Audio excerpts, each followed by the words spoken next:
السلام عليكم حبايبي ابطال ثالثه اعدادي باشمهندسين دكاتره. يلا يا ابطال، وصلنا نهايه المشوار ان شاء الله على خير. تعالى نشوف يلا مراجعتنا النهائيه في الالجبرا الترمينال الاول. شوف حبايبي الاول عندك اسئله على الريليشن. لو الاكس عندنا 1 و2 و3 والواي عندك 1 و3 و6 و9 و12 and r is a relation from x to y. طبعا حبايبي اول ما قال لك from x to y وعندك مع الريليشن اتعود ان انا على طول بعمل الارو دياجرام، وادي الاكس وادي الواي جميل، وهنا الاي وهنا الايه البي. طبعا عندك elements الاكس معانا 1 و2 و3 والواي هيبقى عندنا 1 و3 و6 و9 وايه و12. وخلي بالك بيقول لك where A R B means. طبعا عند حبيبي means هنا خد خط كده فوق الاسئله وركز مع الشرط بتاعك. قال لك ان الاي بتساوي 1 over 3 B. يعني ايه الكلام ده؟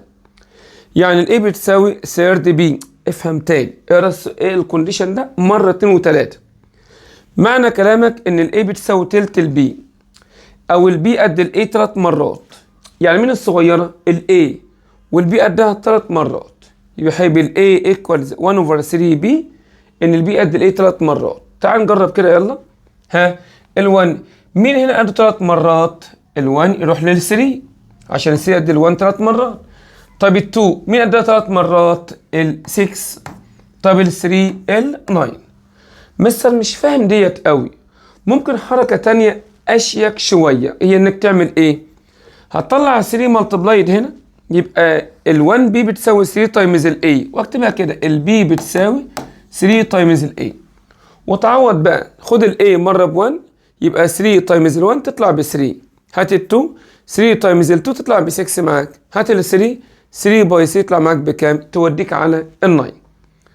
يبقى ان انا ممكن افهمها كده ان الاي بتساوي تلت البي او البي قد الاي 3 مرات. بهدوء كده براحتي. اشوف ال1 مين قد 3 مرات؟ لا هي 3. طب و2 لا ال6 قدها 3 مرات. يا اما اخلي البي لوحدها. طبعا بقول لك فور افري A belongs لاكس والبي belongs لواي، ده موضوع عادي. عرفنا ان دايما العمود الاول كله هو الاي والتاني هو البي. هنا عايزك ترتب في الامتحان اجاباتك. هنا اي ده سؤال هتقول له كده تحت ده كده الاي بتاعتنا اجابتي ايه بقى؟ رايت ار. يعني رايت ار اكتب اللي انت وصلته. ست اهتم كده بكلامك. 1 and 3 ordered pair كوما، و2 and 6 ordered pair وكوما تانية 3 and 9 هيبقى عندك ordered pair. and represent by arrow diagram. انا كده كده راسم arrow diagram. بس عايز اقول لك لو اضاف وقال لك هنا كارتيزيان دايجرام هيبقى عندك كارتيزيان دايجرام. ما تمسحش الارو دايجرام بتاعك، انت تروح عامل ايه؟ ادي الكارتيزيان دايجرام في الورقه البيضاء العاديه، مش لازم ورقه الجراف. الهوريزونتال دايما هو اللي انا بدات بيه يعني الاكس، والفيرتيكال ده الثاني يعني الواي. وعندي الاكس 1 و2 و3 وعندي الواي 1 و2 ها 1 و3 و6 و9 و12. وبعد كده هتعمل التفصيل العادي ده كده براحتك كده بمسطره وقلم كده، قلم رصاص. وشوف انت ال1 وديته لمين؟ ال1 راح لل3، اجي عند 3 احط بوينت، و2 راحت لمين؟ ل6 ادي بوينت، وال3 راحت لمين؟ لل9.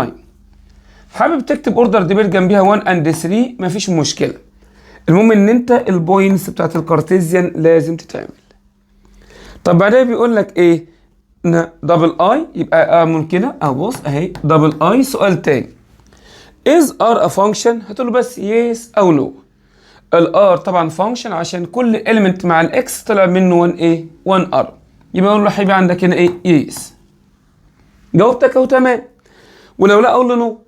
طب واي لا بيسالني بقى ليه؟ اقول له ايه؟ ها لازم هنا بقول له because every element in x ها has one image in y او one arrow to y. تمام كده؟ طيب because ايه اهي حاضر اهي every element in x ها جميل has only one image in a in y. طب and write if it is a function its range.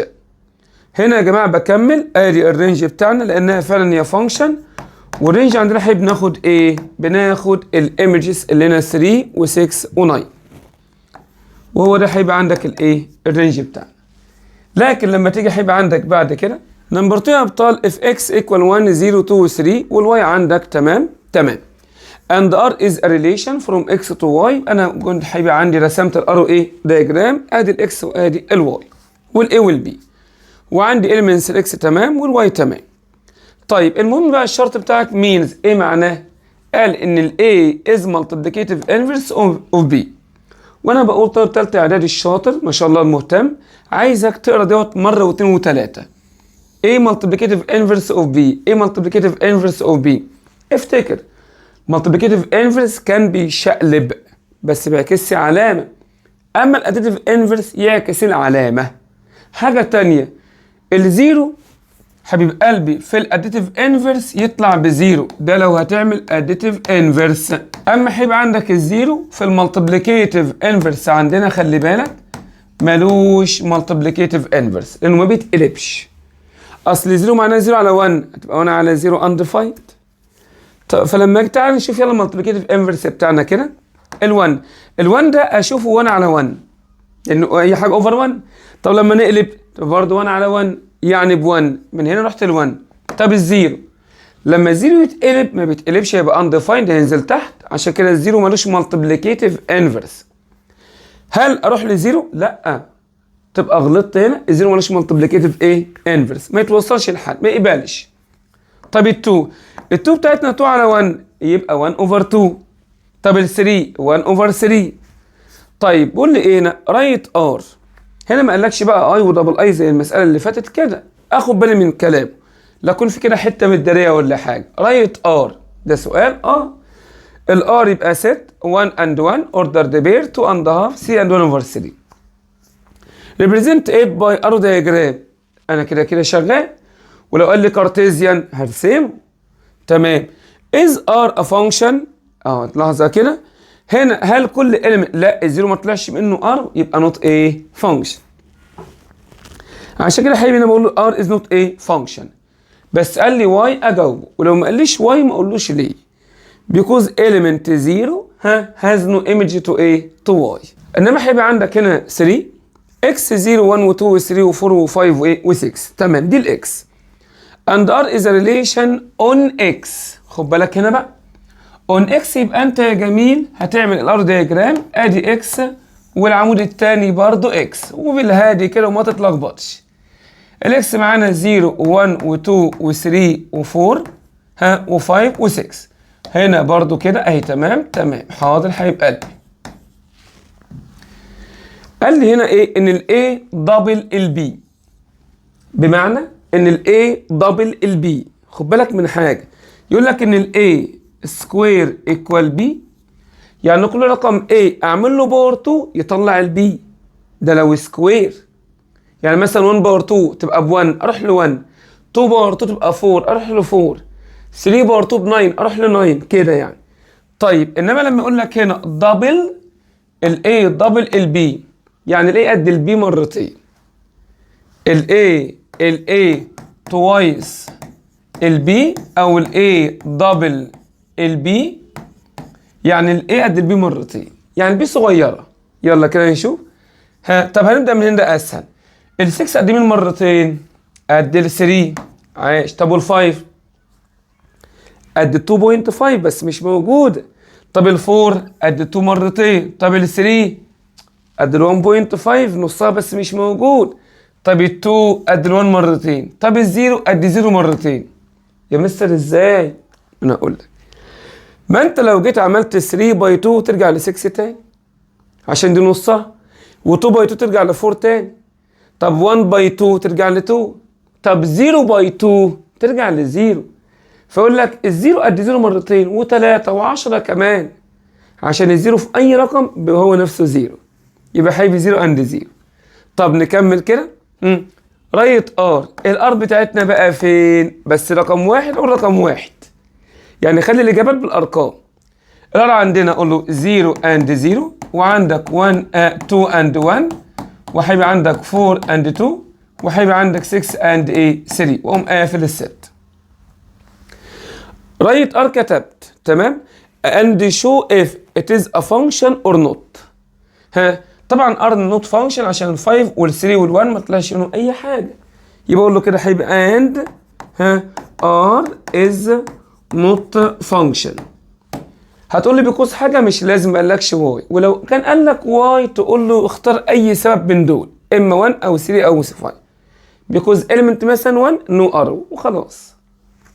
طيب رقم 2 is 2 r to 4. مش فاهم، ما فهمش يا مستر دي كويس قوي. ما انا هقول لك على السر بقى. هل ال 2 r ل 4 الار دي معناها انها هتروح ترى كده، هل ال 2 تروح لل 4؟ لا احنا العكس، المفروض كانت ال 4 تروح لل 2. عشان كده اقول له هنا ايه بقى، بص كده ايه نو لا.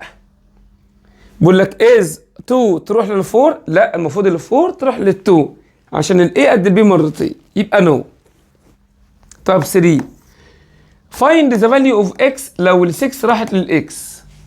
لو ال 6 راحت لل x يبقى ال x بكام يا جميل؟ فكر انت في الدبل، ال 6 تروح لكام؟ لل 3. ال 6 راحت لكام؟ لل 3. عشان كده ال x بتاعنا ايكوالز كام؟ ال 3.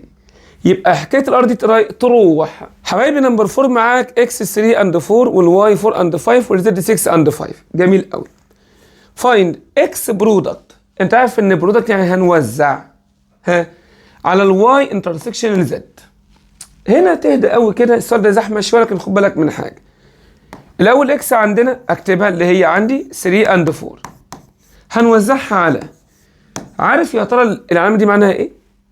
ما هو اللي بيقف يا جماعه السؤال ده معاه بيبقى حبيبي عندك متلخبط ما بين انترسكشن ويونيون.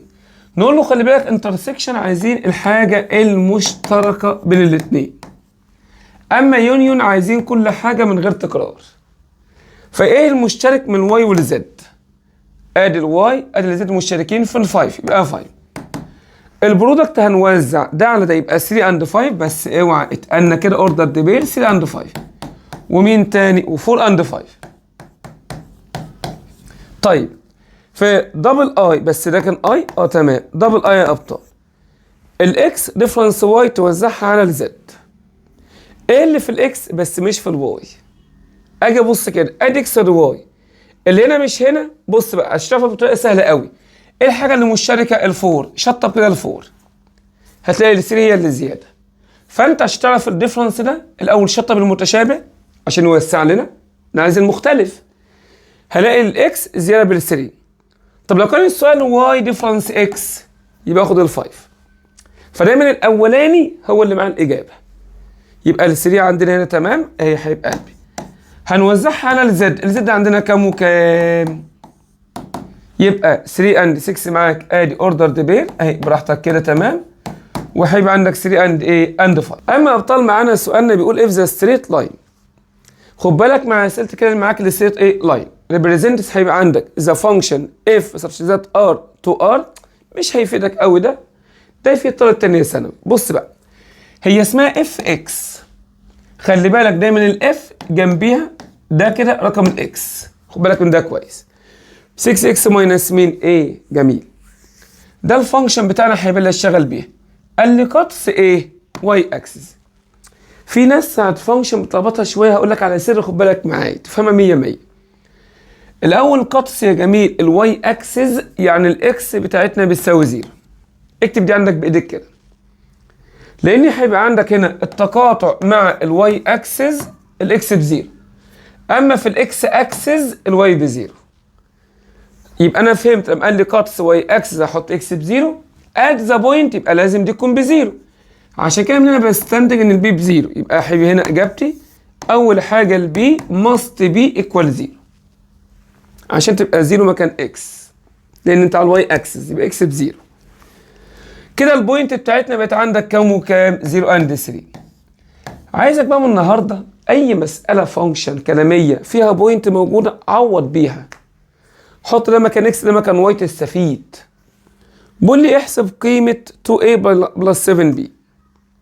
والله عشان احسب قيمه الكلام ده لازم اقعد بقيمه الاي وقيمه البي. البي عندي بس الاي ما اعرفهاش. تعال نجيبها الاول. هفكر منين؟ فكر منين؟ يلا يا ابو القناصير فكر منين؟ خد البوينت عوض بيها. اعوض بيها ازاي؟ تعالى كده هات 0 كده حطه مكان اكس يبقى ايه؟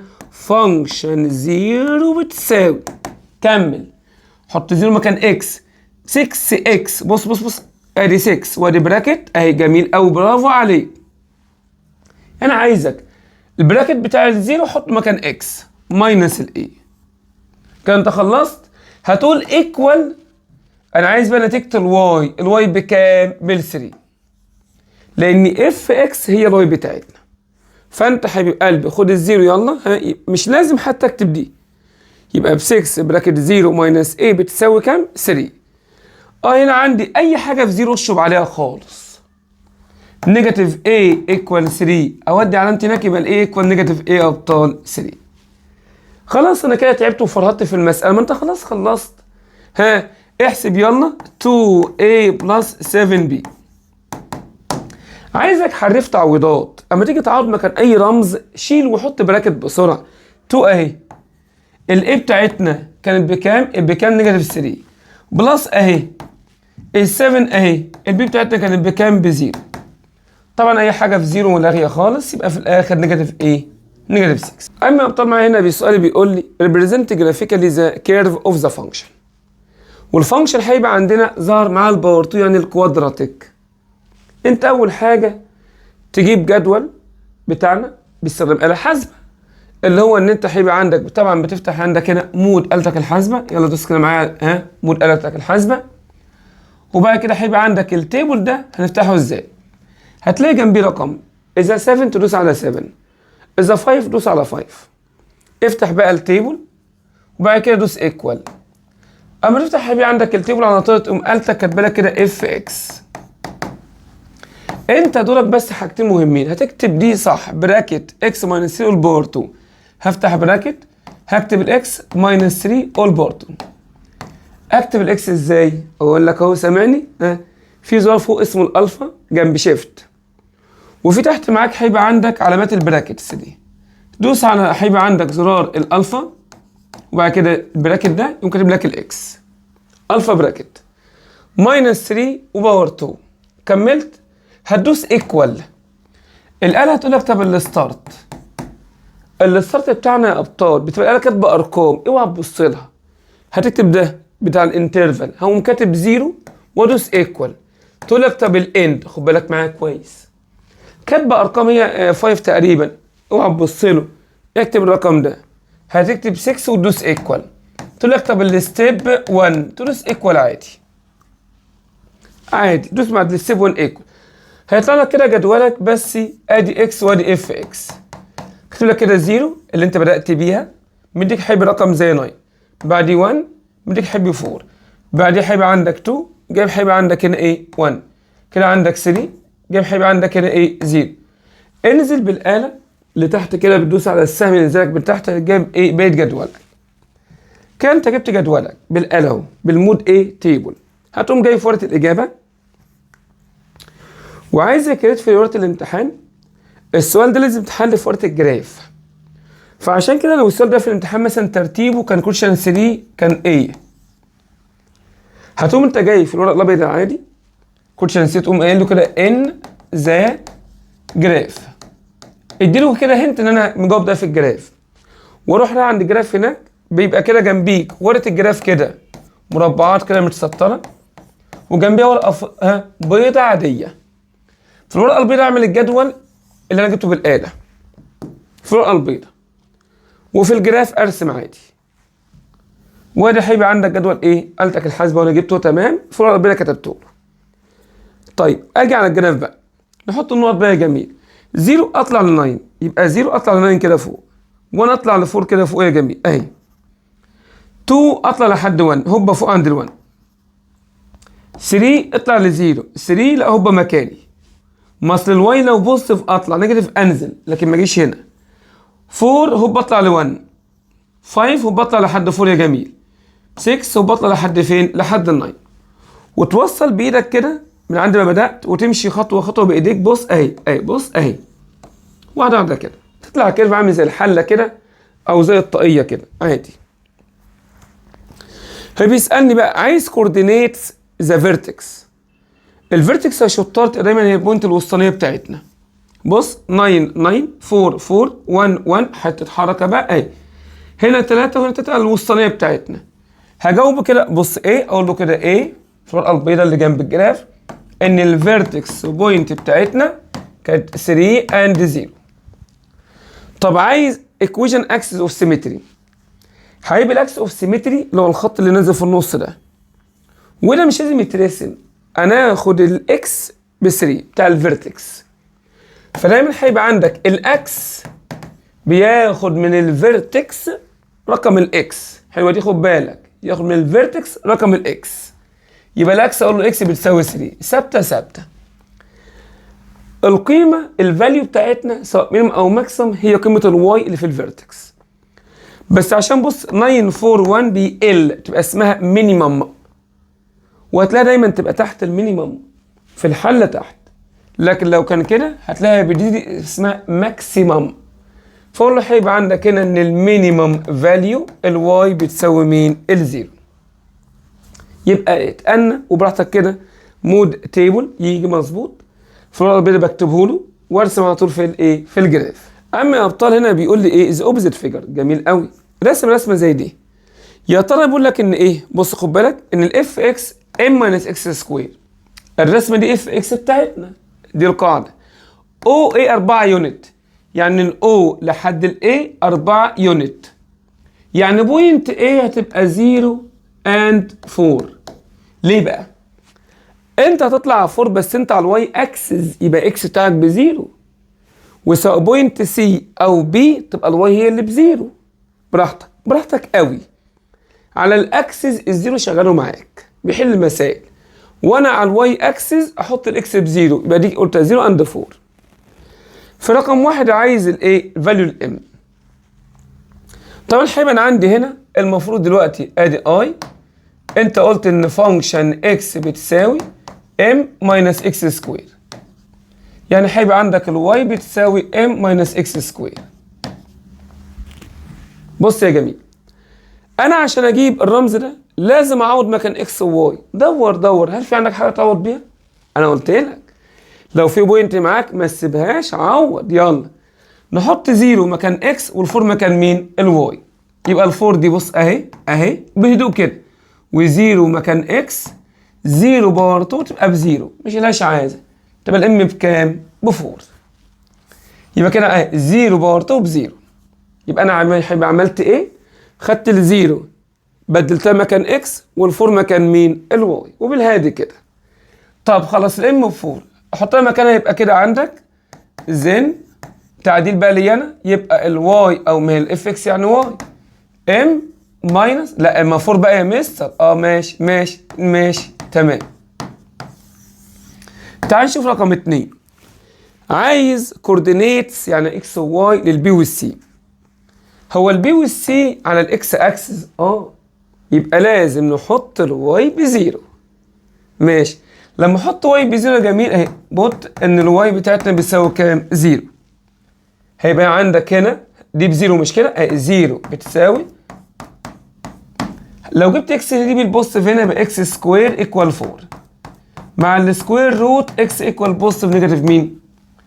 لو ما اجي اسال نفسي ليه الاكس طلعت بقيمتين؟ لان في واحده في اليمين في البوزيتيف، واحده في الشمال في النيجاتيف. يبقى انت يا خالتي سي تاخدي 2 وانت يا بي نيجاتيف 2. عشان كده هنا بوينت سي اقول له 2 اند 0 هو يبقى 0، وانت يا بي نيجاتيف 2 اند مين؟ اند 0. تمام؟ يبقى هيبقى عندي هنا اقول له عندي بي نيجاتيف 2 اند 0، والسي عندنا 2 اند مين؟ اند 0. طيب 3 عايز اريا الترينجل اي بي سي، يعني هيبقى عندك الترينجل ده كده، وانا هيبقى عارف ان اريا الترينجل بتساوي هاف ملتبلاي البيز ملتبلاي الهايت. الهايت بفور ما انا شايف، والبيز 4. ليه بقى؟ اصل مشيت هنا 2 وهنا 2، مفيش ديستانس بالنيجاتيف، هي 2 برضو. يبقى البيز عندنا 4 عشان 2 و2، يعني هاف باي 4 باي 4 في الاخر تطلع 4. اجابتك ب 8. المفروض السنتيمتر سكوير اقولها سكوير يونت او اسيبها 8، ما بتفرقش. اما ابطال بقى السؤال اللي ممكن كتير بينساه، بص كده ما يتوقعوش، represent graphically برضه رسم فورة الجراف. هنا بيقول لي الاف اكس 2 ماينس اكس، مفيش باور 2، ده مش بمود تيبل ولا هيديك انترف، ده ستريت لاين عشان اكس باور 1. فده بعمل انا جدول من دماغي انا عشان كده ما ادكش انترفال، واحط 0 1 2 دي ارقام الاكس من عندنا، واعوض اجيب الواي. لما اخد اكس بزيرو 2 ماينس 0 تطلع ب 2 جبتها، هات ال 1 2 ماينس 1 تطلع ب 1 جبتها، هات ال 2 2 ماينس 2 طلع ب 0. يبقى انت ما تلخبطش نفسك بين السؤالين بقى. اللي فات كان فيها باور 2، ده مود تيبل عادي. اما انت عندك هنا هيبقى قلبي الباور 1 ده لينير، ده يترسم لاين عادي بارقام من دماغي للمكان اكس 0 1 و 2. هحط ده هيبقى على الرسمه 0 اند 2، ادي 0 اطلع عند 2 احط بوينت، 1 اطلع احط بوينت، 2 اند 0 مكاني ورحت موصل اللاين بتاعي. جميل. طب find the area of the triangle يا جميل ها OAB. بس هنا خلي بالك من حاجه، بيقول لك ايه بقى؟ بص وضح حاجه. if the point ها of intersection with x axis كانت A، رحت مسميها A. كمل كده and with y axis is B، سميتها B. عايز ايه التريانجل OAB ها OAB. التريانجل ده ابطال اللي هو ال OAB هاف البيز ملتبلايد الهايت. البيز عندك ب 2 والهايت ب 2، يبقى هاف باي 2 باي ايه باي 2. لكن هيبقى عندك هنا سؤالي اف اكس ايكوال 4 اكس بلس البي. تمام. فانكشن 3 ايكوال 15. هات انت البي بقى. خد بالك من حاجه، ان دايما الاف اللي جنبها ده اسمه الاكس، فانت خد البراكت 3 حط مكان كل اكس واشتغل. فانكشن 3 بتساوي 4x يعني 4 وبراكت 3 وبلس مين يا جميل؟ البي. ها يلا، يبقى اللي جنب دايما رمز الاف ده اسمها اكس، خد براكت 3 حط مكان اكس، والنتيجه ايكوال كام؟ هو قال لي بيساوي 15. هنا احسب عادي يا جميل اهي، تمام تمام تمام، واروح بالماينس هناك يبقى البي ايكوال ايه؟ 15 ماينس 12 ايكوالز كام؟ ال 3. تعال نشوف سؤال تاني على ان انا ازاي اتعامل مع الفانكشن بتاعنا يا ابطال. وهنا بيقول لك ايه؟ لو اف اكس بتساوي ده، ركز كده، اف اكس جاب فيها اكس مرتين عادي، وجي اكس ماشي، ايه بقى؟ 1 احسب اف روت 2، يبقى روت 2 دي حطها مكان اكس بس عند الاف. امشي معايا واحده واحده. يلا يا جميل، احنا قلنا اللي جنب رمز الاف ده الاكس بتاعتي، هات روت 2 حطها مكان اكس براحتك كده. اكس سكوير يبقى روت 2 باور 2 ماينس 3 اكس يبقى 3 وادي روت 2. اللي انا عملته ده ها اف روت 2 اخدنا البراكت حطينا مكان اكس عند الاف بس هنا وهنا شغال. الاقي عندي بلس، ادي بلس. خلي بالك ال 3 بره ماشي اهي. جي روت 2 يا ابطال، يلا البراكت روت 2 نحطه مكان اكس بس عند الجي. اكس ماينس 3 انا جاي لك اهو، اللحظه كده بقى نقفل ده عشان نحجز ال 3 بره. الاكس عندنا بروت 2 وادي ماينس 3. صراحه مش محتاجه منك آلة حاسبه. روت 2 باور 2 عندي ب 2، اضرب ده في ده ماينس 3 روت 2 ها، ونوزع دي مره هنا ومره هنا يبقى عندي بلس 3 روت 2، وده هيبقى عندي ماينس مين؟ ال 9. اقدر احب البوزيتيف يمشي النيجاتيف بتاعنا، يبقى هيبقى عندك 2 بلس ماينس 9 ايكوال كام؟ نيجاتيف ايه؟ نيجاتيف 7. انما احب يقول لك معاك هنا في رقم 2 نمبر 2 معاك بروف ذات اثبت لي اف 3 ايكوال جي 3 ايكوال 0. تعال الاول نحسب اف كام؟ 3. طبعا بقى فاهم المعنى دلوقتي. اللي جنب رمز الاف ده الاكس، ده الاكس 3، يلا نحطها يبقى اكس سكوير يعني 3 براكت سكوير ماينس 3 مكان اكس ال 3 بتاعتنا، عوضت في الاخر اجابتك بكام؟ احسب 9 ماينس 9 ب0. تعال نحسب برضو جي 3، يلا خد ال 3 حطها عند الجي مكان اكس، 3 ماينس 3 يبقى هيبقى عندي في الاخر ب0. بس كده هيبقى خلصت. بقول لك اثبت لي ان اف 3 بتساوي جي 3 بتساوي 0. طلعتين بزيروهات فعلا. اقول له كده يبقى زين فعلا كده اثبتت لك اف 3 بتساوي جي 3 وبتساوي كام؟ ال 0. تيجي عندك بقى حبيبي السؤال السهل الجميل if the point A and 3 تمام located on the straight line located تقع. انا مفطمك وقايل لك اي بوينت معاك عوض على طول ما تستناش.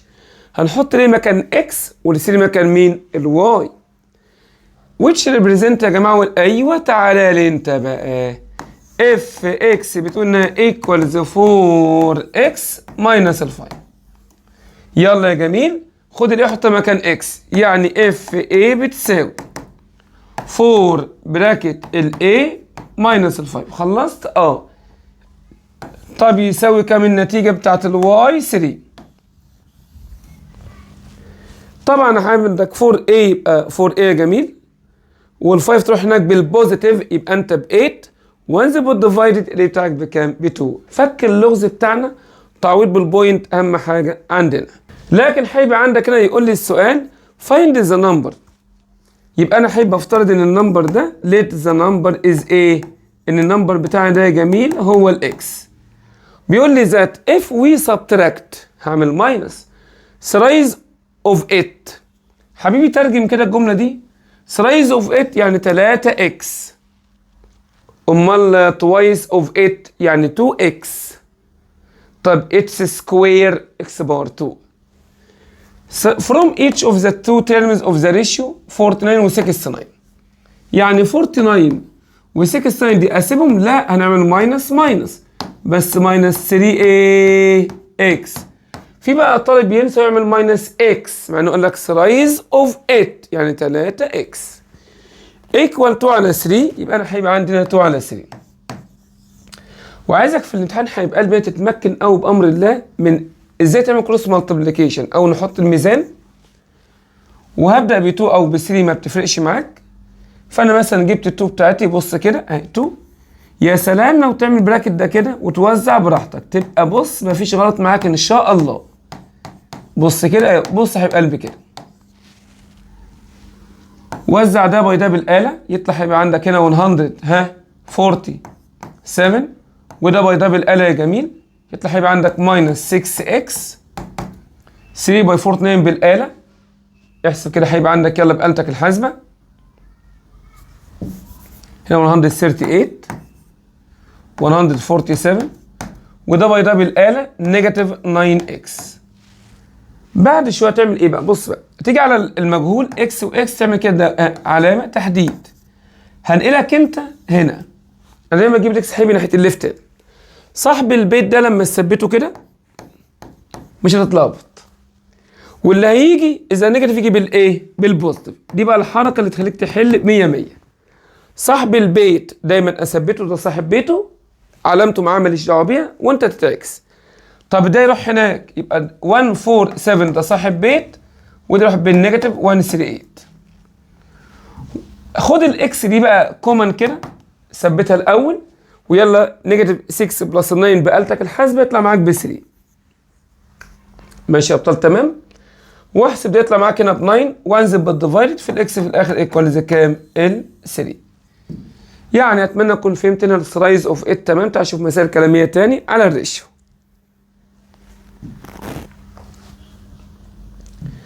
بص يا حبيب قلبي find the number that if it's square يبقى بيتكلم عن x a باور 2. ماله بقى؟ added هنضيف الاكس سكوير. خايف عليك تحسبها x to the two terms يبقى في the ratio 7 to 11 يبقى الدي والدي. then بقى بكام؟ 4 to 5. هو عايز بقى النمبر ده. افترضت انه اكس والسكوير اكس باور 2 واشتغلت عادي يا ابطال وعملت كروس مالتيبليكيشن. وهنا يا جماعه تمام تمام تمام وطلعت الاكس في الاخر بوزيتيف ونيجاتيف ايه؟ عشان بعمل سكوير روت. اما هيبقى عندك هنا فايند ذا نمبر.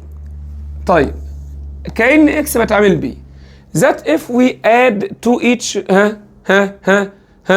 if we add it to each of the number 1 و 7 و 25 قال لك هنضيفه لإيتش نمبر يبقى هنضيفه مرة على 1 ومرة على 7 ومرة على 25 يبقى عندك اهي 1 بلس اكس 7 بلس اكس. انا عملت زي ما انت قلت. قال لي بقى then they become continued. طب الكونتينيود بتاعنا يبقى ده اوفر ده ايكوال ده اوفر ده كونتينيود. هو عايز بقى الاكس يا جماعه، طبعا عملت الايه الكونتينيود بتاعنا 1 بلس اكس على 7 بلس اكس و7 بلس اكس على 25 بلس الاكس. اما اجي اعمل كروس مالتيبليكيشن، خد بالك ان هنا كل حاجه منها 2 يبقى لازم تقفل ببراكت. هجيب هيبقى عندي مثلا ده باي ده وده باي ده، حطيت الميزان براكت 1 بلس اكس براكت تاني 25 بلس اكس. اهم حاجه ان انت هتتعامل ازاي. هتاخد 1 تضربه مره هنا ومره هنا، 1 باي 25 اهي، 1 باي اكس اهي. طيب وناخد اكس مره هنا ومره هنا، اكس باي 25 اهي، واكس هيبقى اكس اهي. تمام كده، براحتك براحتك، انا معاك اهو براحتك. تعال التاني ده في ده، هاخد 7 هنا مره هنا مره، 7 باي 7 معاك 49 و7 باي اكس 7 اكس. طب تعال بقى نجيب الاكس مره ومره. هتجمع الاكس مع الاكس عشان لايك دي معاها 1 25 يبقى 26. لو نفدت من دي تحل السؤال 100 100. وهنجمع الاكس مع الاكس يبقى 14 اكس، وهتشيل اكس بار 2 قصاد اكس بار 2، ما هم زي بعض، راح تفاحه مع تفاحه. فضل 25 و26 اكس، وهناك 14 و14 اكس. هنقل بقى الاكس عادي جنب الاكس هنا بالنيجاتيف، وده يروح هناك بالنيجاتيف، واخد الاكس كومن 26 ماينس 14 ب 12، واحسب 24 وانزل بالديفايد كده جبت الاكس بايه؟ ب 2. السؤال ده حقيقي مشكلته في التوزيعه دي. 4 حاجات بيطلعوا 1 تايمز 25 1 تايمز الاكس، استف كده حاجات x by 25 x by x. اما ابطال معاك find the number which if it is a added. طبعا هنا ما قالكش بقى ولا سكوير، يبقى هي x عاديه. 2 ها the two terms of the ratio 7 to 11، يبقى نعمل 7 over 11 وانت بلس x وانت بلس x، ويا عم انت 2 على كام؟ على 3. اعمل كروس مالتيبل ادي الايكوال. يلا مع بعض مالتيبلاي على طول. ابدا زي ما تحب، هجيب 2 3 كله هيجي ما تقلقش. هجيب مثلا 2 باي يبقى ادي 22 و2 تايمز الاكس ادي 2 اكس اهي معاك. هناك بقى 3 ملتبلاي يبقى 21 و3 ملتبلاي يبقى 3 اكس. اجيب حيب الاكس مع الاكس يبقى جميل، ادي 2 اكس معاك اهي، وده يجي بالنيجاتيف. تمام كده، ها براحتك. يبقى انا المجهول بتاعي ادي وادي، هثبت صاحب البيت وتعالى انت تنقل بس بعكس علامه وتاخد وقت كده تفكر شويه. طب روح يلا انت هناك بقى صاحب البيت الاول وانت نيجاتيف 22. اللايك الرمز المتشابه ده سيبه الاول، ويلا قالتك وال2 ماينس 3 يطلع نيجاتيف 1، وهناك معاك نيجاتيف 1 اشيل نيجاتيف مع نيجاتيف، الاكس بتاعنا بكام؟ ايكوالز 1. اقول له يبقى ذا نمبر از ايه؟ از 1. لكن هيبقى قلبي عندك هنا x على y 2 على 3 مديني ريشيو. find the value of، احسب قيمه الريشيو دي. وده هيبقى دايما تالتة اعدادي ممكن يقول ايه؟ هو انا امتى استخدم الام امتى ما استخدمهاش؟ هقول لك بقى على حاجه مهمه 100 100. انت عشان تحسب قيمه دي لازم تعوض مكان اكس وواي. وديت ريشيو مش صريحه مش حقيقيه الصراحه، وانا عايز افصصهم. عايز اكس واي عشان استخدمهم، من هنا تحط الام. فانت لما تكون اعطاك ريشيو وعايز تحسب قيمه كبيره لازم تعوض وتحط الام عشان تفصص كده. يبقى الاكس ب 2 ام والواي 3 ام جبتهم. تعال نعوض يلا، مكان اكس نحط ام ومكان واي نحط مين؟ ال 3 ام. طب 3 في الاكس يبقى 3 افتح براكت 2 ام، 2 في الواي يبقى 2 براكت 3 ام اوفر 6 واي براكت ادي يا جميل ماينس الاكس. تمام. بعد شويه افك عادي ب 6 ام وادي 6 ام وادي 18 ام وماينس 2 ام. الام بتاعتي كومن لايك رمز متشابه اسيبها واحسب 6 بلس 6 مع بعض طلع ب 12، اوحدهم مع بعض. وادي برضه هيبقى عندي المتشابه الام سبته واحسب بقالتي 18 ماينس 2 او بدماغي على حسب ايه ما موضوعك يجيب. اشيل ام مع ام في الاخر واحسب ده اوفر ده بالاله سمبلس فورم 3 على 4.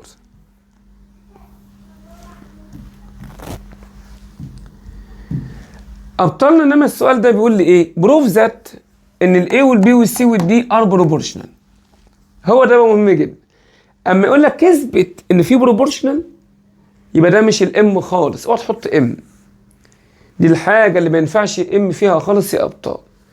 وبعدين خلي بالك عشان يبقى الاي والبي والسي والدي بروبورشنال، يبقى لازم الاي على بي ايكوال سي على دي. او انت لو اثبتت ان اي على بي ايكوال سي على دي 100 100. وكان السؤال قبل كده بيقول لي، قبل كده اخدناه في حصه في مراجعات، بروف ذات ان البي از ميدل بروبورشنال للاي والسي. عشان نثبت دي وقتها اثبتنا ان البي باور 2 ايكوال اي سي. يلا ركز مع سؤالك، ازاي نثبت ان الاي والبي والسي والدي بروبورشنال؟ يبقى لازم اي على بي ايكوال سي على دي. نجيبها منين دي؟ هل احط ام؟ لا، ام لو هو قال لك ان اي وبي وسي ودي ار بروبورشنال، ده الام عادي. لكن مطلوب اوعى تحط الام. هتعمل خطوتين اتنين كروس مالتيبليكيشن، تاخد البي او دي الاول زي ما تحب. هات مثلا دي الاول، البي الاول زي ما تحب. حاضر، ها دي مالتبلاي دي يبقى اي دي، ودي مالتبلاي يبقى بي دي. هناك بقى بي سي بلس بي دي، اشيل ده مع ده جميل، بقت الاي تايمز دي ايكوال بي سي. قول لي انت عايزه ايه بقى؟ ها عايز الاي اوفر بي تساوي سي على دي. تعالى يلا روح ما ترجعش بايدك فاضيه. يبقى الاي اوفر بي بتساوي سي اوفر دي، اقولهم زي ما انا عايز. يبقى الاي اوفر بي ايكوال سي اوفر دي، كده هيبقى خلاص. يبقى كده بقوا فعلا ايه بروبورشنال. فانت ما تحطش الام لو مطلوب اثبات ان هم بروبورشنال.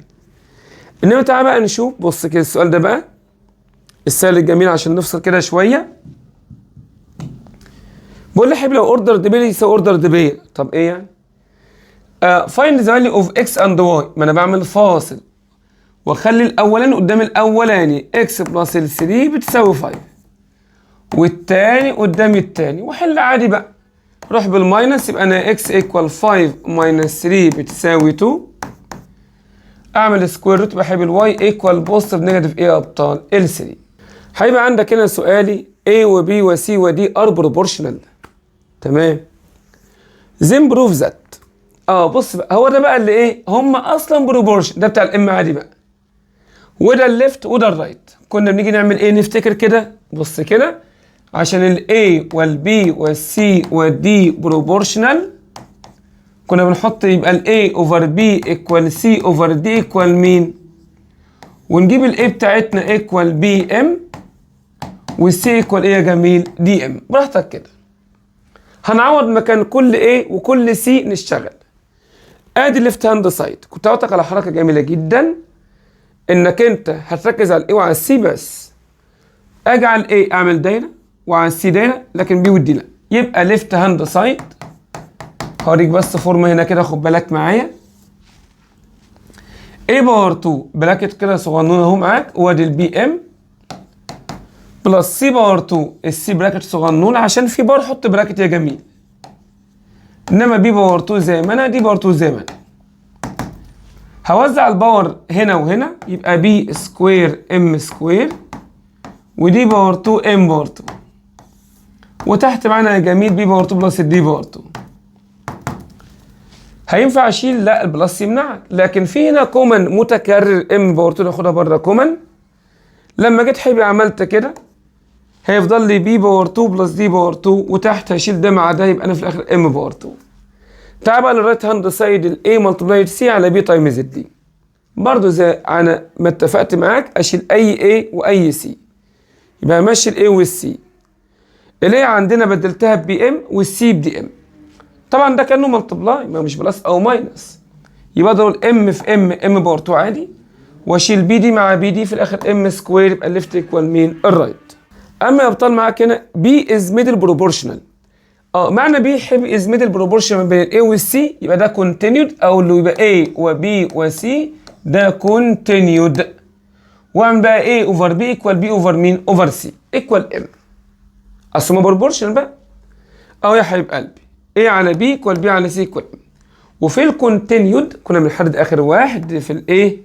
في الكونسيكوينت اللي تحت، يبقى البي ايكوال سي ام، اما الاي ايكوال سي بس ام باور 2 ده كونتينيود. هنقعد مكان اي بي واي اي، ركز بقى يلا يا جميل. الاي هتمشي والبي هتمشي، البي هتمشي لكن السي لا. ما انا اي بي واي اي. الاي باور 2 نحط براكت باور الصغنون كده اهو تمام، وجوه سي ام باور 2 بلس البي عليها باور 2 اهي بره، وادي سي ام. بي باور 2 تمام، وادي سي باور 2. هوزع الباور هنا وهنا تمام، يبقى سي باور 2 ام باور 4، وهنا وهنا تمام تمام، واوزع يا جماعه تمام تمام. هنا يا جماعه خد الكومن مع ده، ايه بقى المشترك في اللي فوق؟ المشترك سي باور 2 ام باور 4، سي باور 2 ام باور 2. ايه المشترك معاك؟ المشترك تعال نشوف كده، سي باور 2.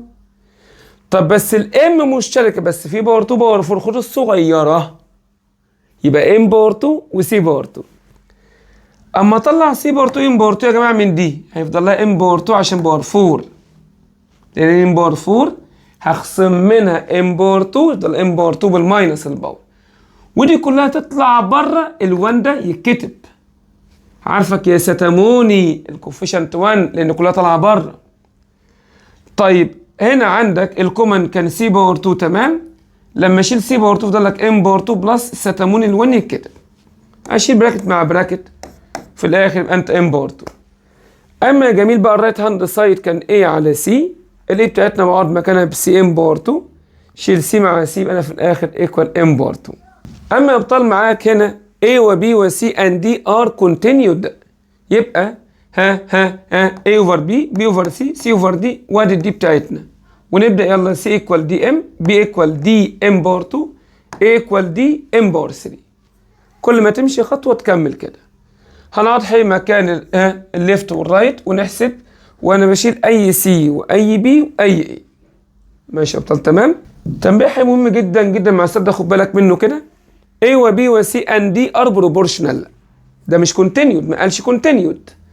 يبقى انا عادي A على B C على D equal M، تبقى ال A equal BM و C equal DM. احسب ده. تعالى يلا نركز على ال A وعلى ال C. الليفت هاند سايد شيل A و C، شيل C.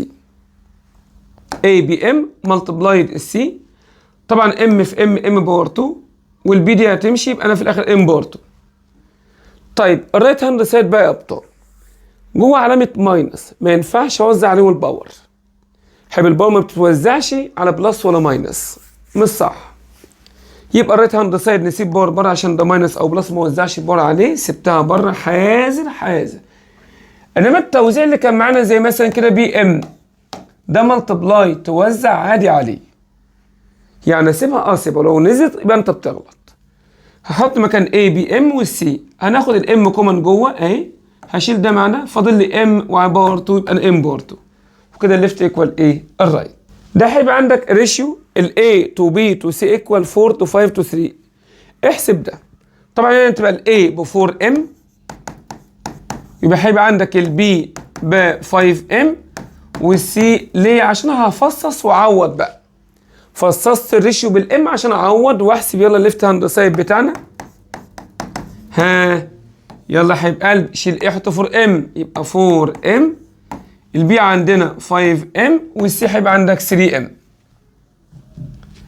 الاي عندنا 4M والبي هيبقى 5M والسي 3M.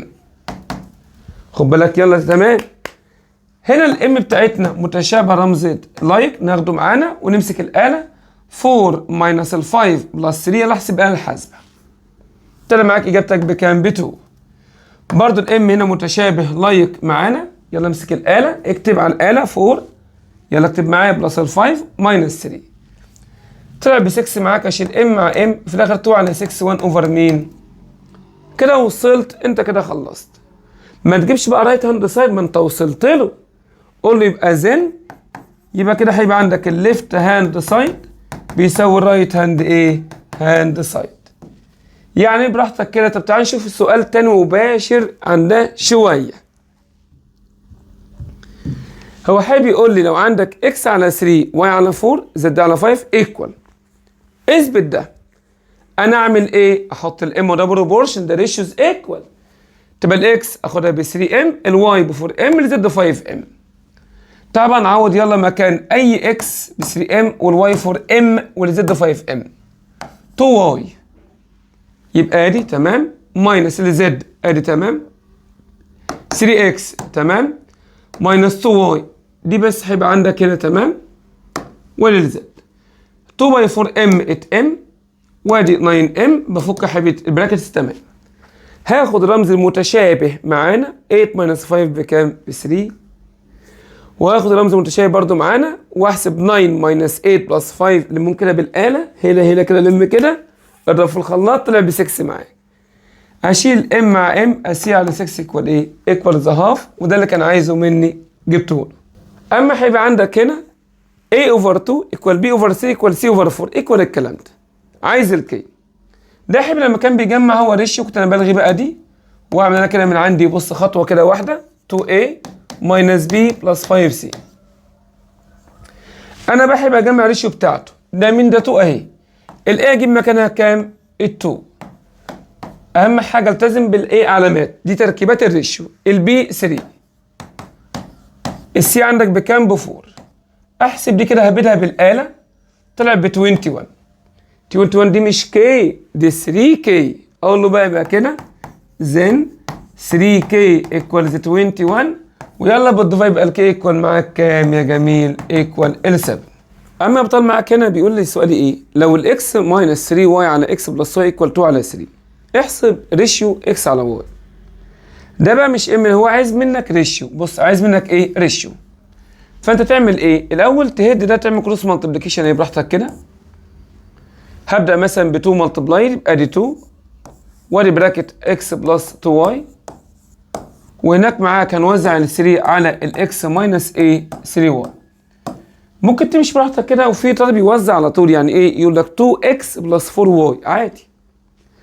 انا بفضل براكت ليه؟ عشان حاجه ما تقعش منك. وهودي بقى ال 2 مره هنا مره هنا يبقى انا 2 اكس اهي وادخل هنا يبقى 4 ايه واي وتهدى وما تستعجلش.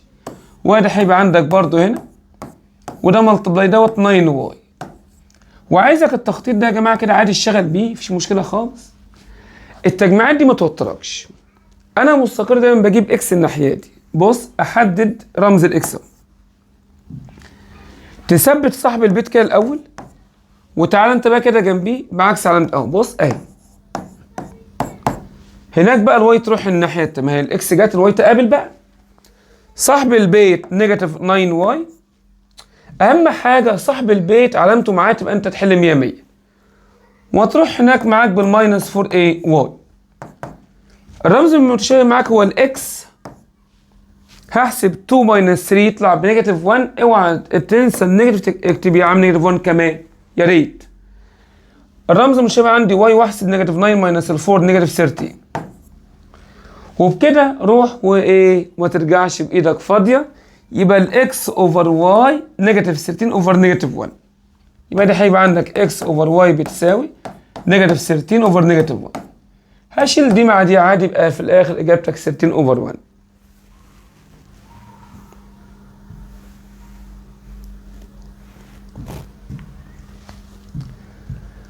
بص بقى السؤال العبقري ده كده خد بالك معايا كده.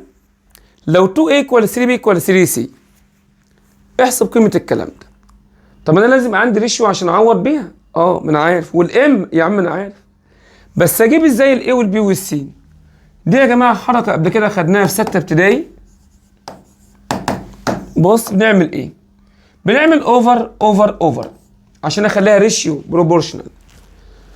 وانا مش عايز حاجه جنب انا عايز حق الاي اوفر حاجه. يبقى ابتدي انزلها مره هنا ومره هنا ومره هنا. والسي برضو مش عايزها جنب البي احطها مره هنا ومره هنا ومره هنا. طب ودي مش عايزها جنب السي عادي اهي. ادي هيبقى قلبي معاك مره هنا ومره هنا ومره هنا. اهم حاجه الديفايد للثلاثه كلهم. ال2 دي هتمشي ال2 والسي تمشي ال3 والسي تمشي ال3. في الاخر فاضل لك الاي اوفر 9 3 باي 3 وهنا بي اوفر 6 وهنا سي اوفر 6 برضه. كده يبقى اقدر احط الام كده واقول يبقى الاي ايكوال 9 ام والبي ب 6 ام والسي ب 6 ام. ينفع اختصر، بس انا ما بفضلش على طول بقى عشان ما تلخبطش ايه دماغك. هنا اختصرت وعملت هنا divided by 3 بقت 3 و 2 2. لو دي هتلخبطك يبقى على طول ال A9M ال B6M ال C6M، او عملتهم ديفايد شغال، بس الاسهل بيني وبينك كمل اول زي ما هما. تعال نكمل كده عشان نجيب نفس النتيجه دي فعلا. هنا الشغل بالاختصار، انا الشغل زي ما انا A equal 9M والبي equal هيبقى عندك 6M والسي برضه ب 6M. هو بس هتبقى الارقام كبيره شويه. ها 6A تعالى لي بقى كده بعد اذنك، تعالى لي يا حبيب قلبي. ادي 6A والاي بتاعتنا احطها 9AM، وفي بلس معاك البي ب 6M وبلس معاك السي ب 6M. 4A ادي 4 يا جميل، وادي هيبقى عندك 9M والبي عندنا ب 6M وبلس هيبقى عندك السي برضو ب 6M. طيب معانا 6 باي 9 ب 54 وادي الام، وجميل وتمام ماشي. وهنا هيبقى عندك 36M تمام، وادي هيبقى تمام وادي تمام. هنا برضو عندي يبقى 6 باي 6 ب 36 معاك هنا، وبلس هيبقى ايه تمام. اما تيجي هيبقى عندك تجمع هنا معاك طبعا الام رمز متشابه او معانا، ويلا تجمع عندك 54 بلس ال 6 بلس 6 معاك كده بآلتك الحاسبة يا جميل.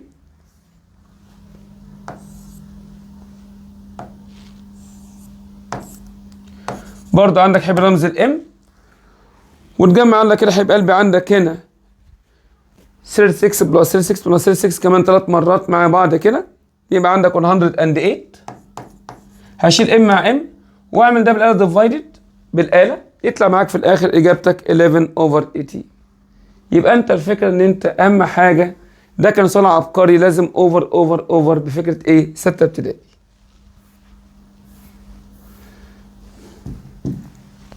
طيب هيبقى عندك فكره مشابهه ليها، بقول لو ايه، لو الايه على بي يكون على 3 تمام، والايه على سي و2 على 5 ماشي. عايز ايه A to B to C ريشيو الثلاثيه. برضه فكرة 6 ابتدائي خلي بالك كان برضه عندك حاجة كده في الريشيو، ادي ال A to B to C. هكتب الريشيو الأولانية على السطر الأولاني، ال A مقابلها 1 وال B 3 وال C ما ظهرش هسيبه فاضي تمام كده، يبقى سيبه كده فاضي معاك. تعال بقى للسطر التاني، ال A مقابلها 2 وال C 5 يبقى 2 5 وال B فاضي. انا بقى هو عايز الاي مع البي مع السي، يبقى حاجه من الاتنين، اما تجيب البي دهيت وتبقى تممت الريشيو، يا اما تجيب السي وتممت الريشيو اللي يعجبك. لو حبيت اجيب البي كروس مالتيبليكيشن 3 باي 2 على 1، 3 باي 2 على 1 طبعا اللي انت عايزه خد بي، قول معاك ابدا بي 3 باي 2 على 1 تطلع ب 6 كده تمت، يبقى 2 و6 و5 تموا الثلاثه. يبقى انت هتكتب اول ريشيو في مكانها يبقى في خانه ناقصه، واكتب الثانيه يبقى في خانه ناقصه، يا اما اجيب دي يا اما اجيب دي، الاثنين صح مفيش مشكله.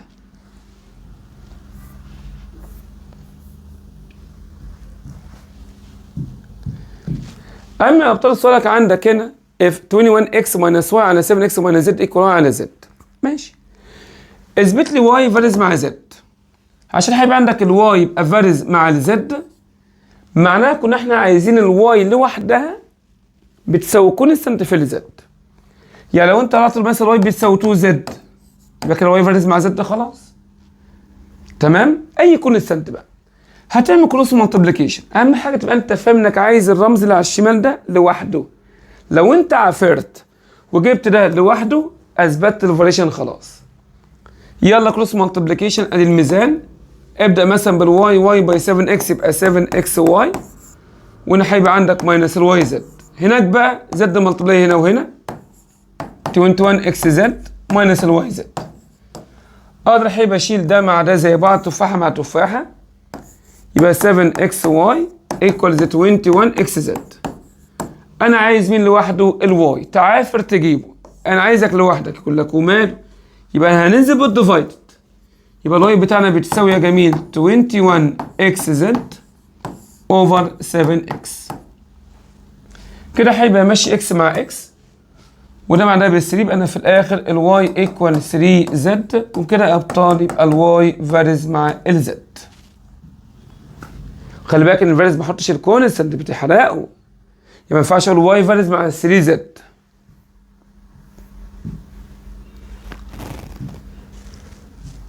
انما هيبقى عندك مسألتك بقى الثلاثيه، جايب لك عندك الترينوميال، وده اللي هو برضو عايز مني الفاريشن، كان لازم ده يكون براكت باور 2.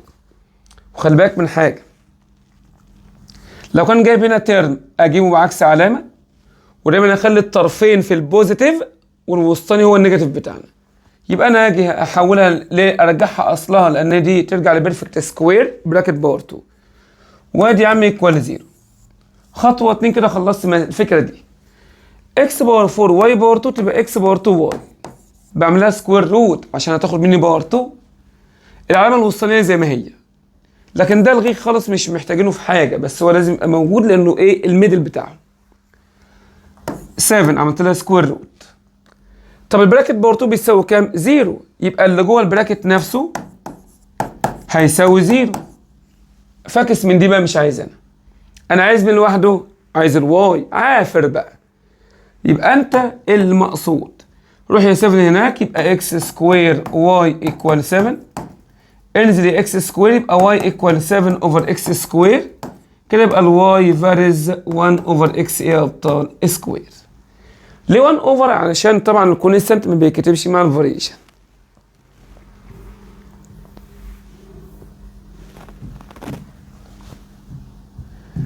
السؤال بقى ابطال السهل الجميل ان الواي فارز 1 على اكس، عايز الريليشن اترجم على طول، يبقى الواي رقم 1 يبقى الواي بتساوي ام على اكس. وكنت لك رايح الامتحان عشان تجيب الام، رايح امتحانك عشان تجيب الام، عشان اجيب الام دي بتاع الفاريشن اقعد باكس وواي. طب الاكس بكام والواي بكام؟ يلا نحط الواي ب 3، هطلع كروس مالتيبليكيشن بقى الام بتاعك بكام يا جميل؟ حطها بقى مكانها، اقول له بقى زن زن ذا ريليشن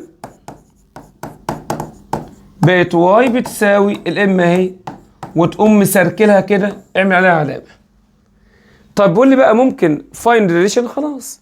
طب هات قيمه الواي لو اكس ب 1.5، يبقى هيبقى رقم 2. الواي بتاعتنا حط مكان اكس 1.5 يبقى 6 اوفر 1.5 في الاخر يا ابطال بكام؟ ب 4. خد بالك تمام؟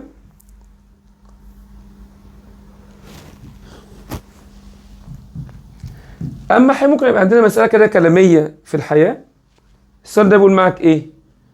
if the weight of a body، الوزن بتاع اي جسم ما on the moon كان W is directly proportional with its weight on the ground R. طبعا انت عارف من دراستك للساينس عندك ان الوزن بتاع الانسان او اي حاجه على المون بتبقى اقل بكتير من وزنك على الجراوند. هي في يعني الجراوند قد هناك 6 مرات في الوزن يعني. فانا هو قال لك رمز الوزن على المون اسمه دبليو وعلى الجراوند اسمه ار، عادي دي رموز امشي بيها. هو قال في دايركت بروبورشن يعني الدبليو فارز مع الار، ولو انفرسلي يبقى 1 على ار.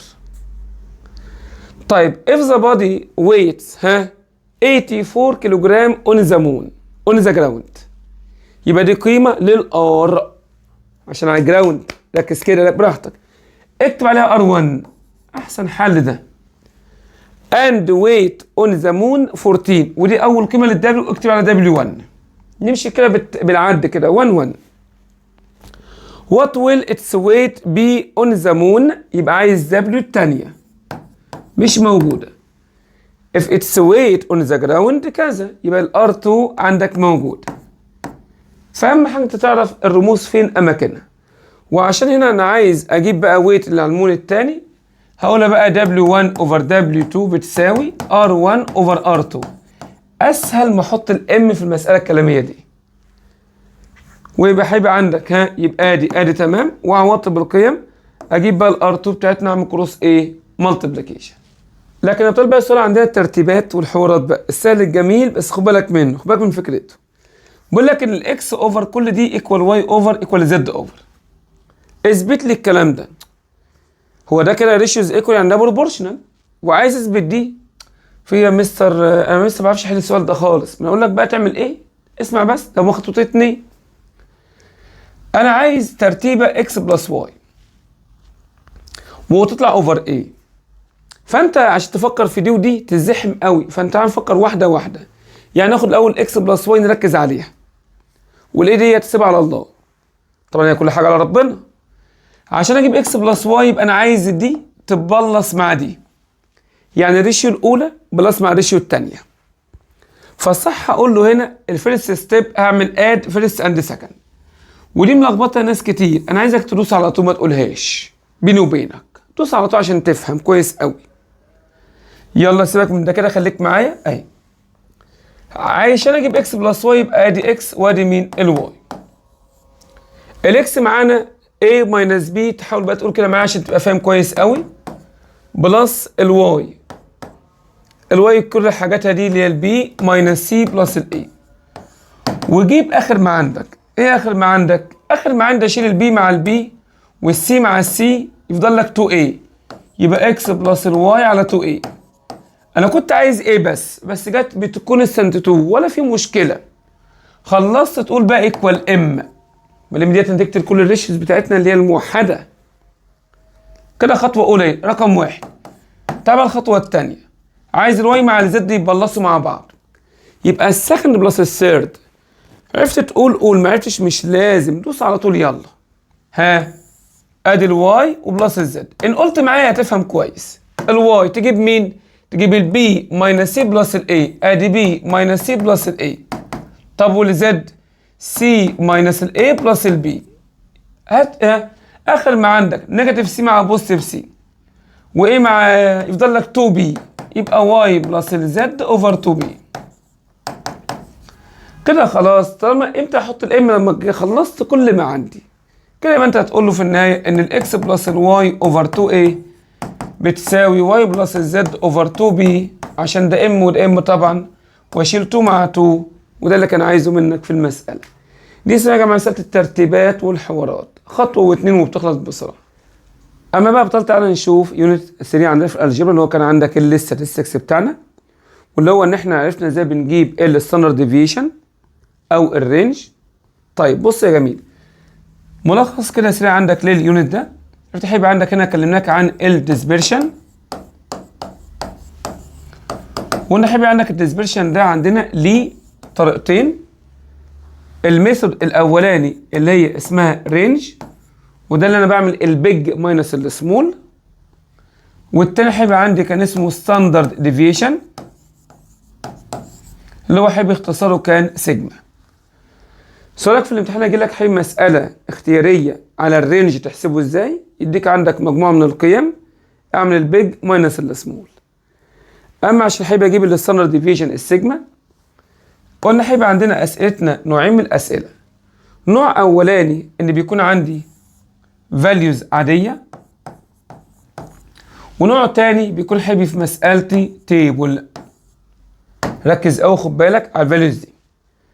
الفاليوز بيديك قيم زي دي. انت عشان تعرف تحل هنا لازم تكون حافظ الاربع قوانين دول. مع الفاليوز المين اسمه اكس بار، بجيبه بعمل سم الفاليوز على الان. خلي بالك الاكس معناها الفاليوز. لو الرموز ملخبطاك اهي، بص كده، الاكس معناها الفاليوز، والان معناها عددهم نمبر،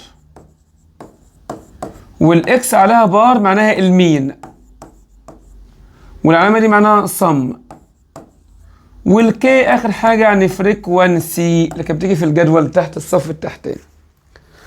اما الستاندرد ديفيشن السيجما سكوير روت كبير على الفراكشن صم براكت اكس ماينس اكس بار باور 2 على ان. كده يبقى انت 100 100. طب انا ايه رايي في حاجه؟ تعالى نطبق دول الاول على مساله الفاليوز عشان ما نزحمش. انا محتاج الاكس بار اعمل صم اكس على ان الاول، عشان كده قلت لك يبقى اكس بار صم اكس على ان، هجمع ده بلس مع ده بلس مع ده بلس مع ده بلس ده اوفر كام؟ 1 2 3 4 5. كده جبت الاكس بار. طب عايز بقى الستاندرد ديفيجن بتاعنا. بص هو السر فين ازاي تجيب مجموع اكس ماينس اكس بار باور 2. دي يا ابطال بتيجي معاك بخطوتين. خطوه اولى هتعمل اي اكس، ما انت عندك في 5 اكس، اي اكس ماينس اكس بار، والتانيه باور 2. طب نعمل الكلام ده ازاي؟ بنقوم عاملين جدول جميل. ادي جدول الاكس هي اللي معايا، هقول اكس ماينس اكس بار يعني اعمل 16 ماينس 20 اهي، واعمل 32 ماينس 20 تمام، واعمل 5 ماينس 20 تمام، و20 ماينس 20 تمام. انا بقى عايز ده يبقى باور 2، يبقى البراكت باور 2 نيجاتيف 4 في براكت، اوعى تنسى باور 2، وافتكر مفيش باور 2 بتطلع بنيجاتيف خالص معاك. 12 باور 2 في نيجاتيف 15 في براكت باور 2. طب 0 في براكت باور 2 ب 0، 7 باور 2 تمام. هجمع دول كده يبقى انت اهو الرقم ده هو السر ده. هتقوم بقى جاي كده عامل سكوير روت وتحط الرقم بتاعنا 434 اوفر 5 وروت على الفراكشن كله بالكامل. تطلع اجابتك هيبقى عندك ب 9.3. طب لو مسألتي عندك كانت تيبل بقى، الاكس بار كان بيبقى سم اكس باي كي على سم كي. ها الكي زادت في القاعدة فوق وتحت بدل ان. اما السيجما بتاعنا بيبقى سكوير روت كبير وسم اكس ماينس اكس بار برضو باور 2 بس في الكي على سم كي. فبنزود الكي في القوانين اب وايه؟ اب وداون. طب تعال نشوف مسألة كده تيبل نجيبها ازاي. اما هيبقى عندك التيبل بتاعك من برضو منه حاجتين، اما تيبل جاي فيه علامة السيتس اللي هي الشرطة دي، ان حصل ده ستفهم. بمعنى ايه؟ 0 بعدها 10 20 كل مرة بيزود 10، يبقى هتقوم عامل هنا 10 هنا 20 هنا 30 هنا 40. يا ريت تعمل الحركة دي. وهو جاب 50 لو ما قالش احطها برضو عادي.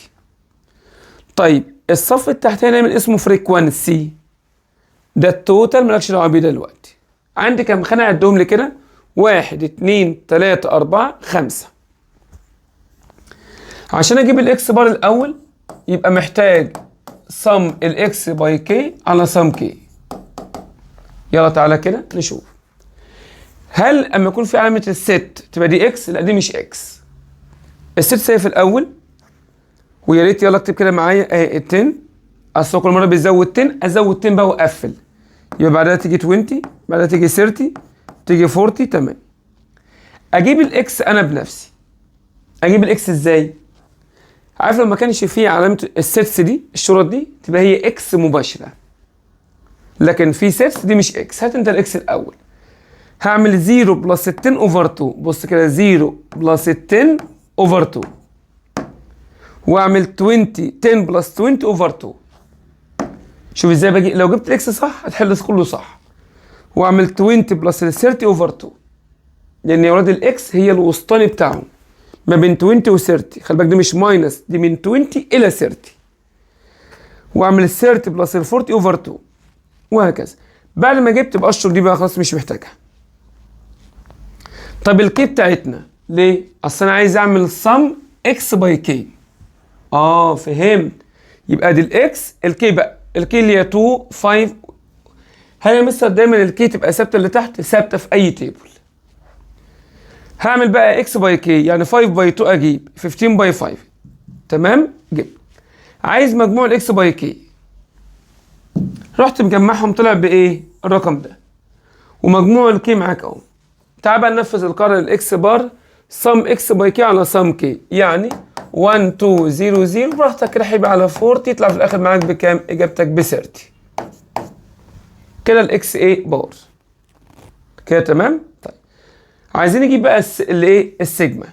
طب السيجما عايزه سكوير روت كبير وجوه سم اكس ماينس اكس بار باور 2 في الكي على سم كي. سم كي ب 40 خلاص. السر بقى اكس ماينس اكس بار.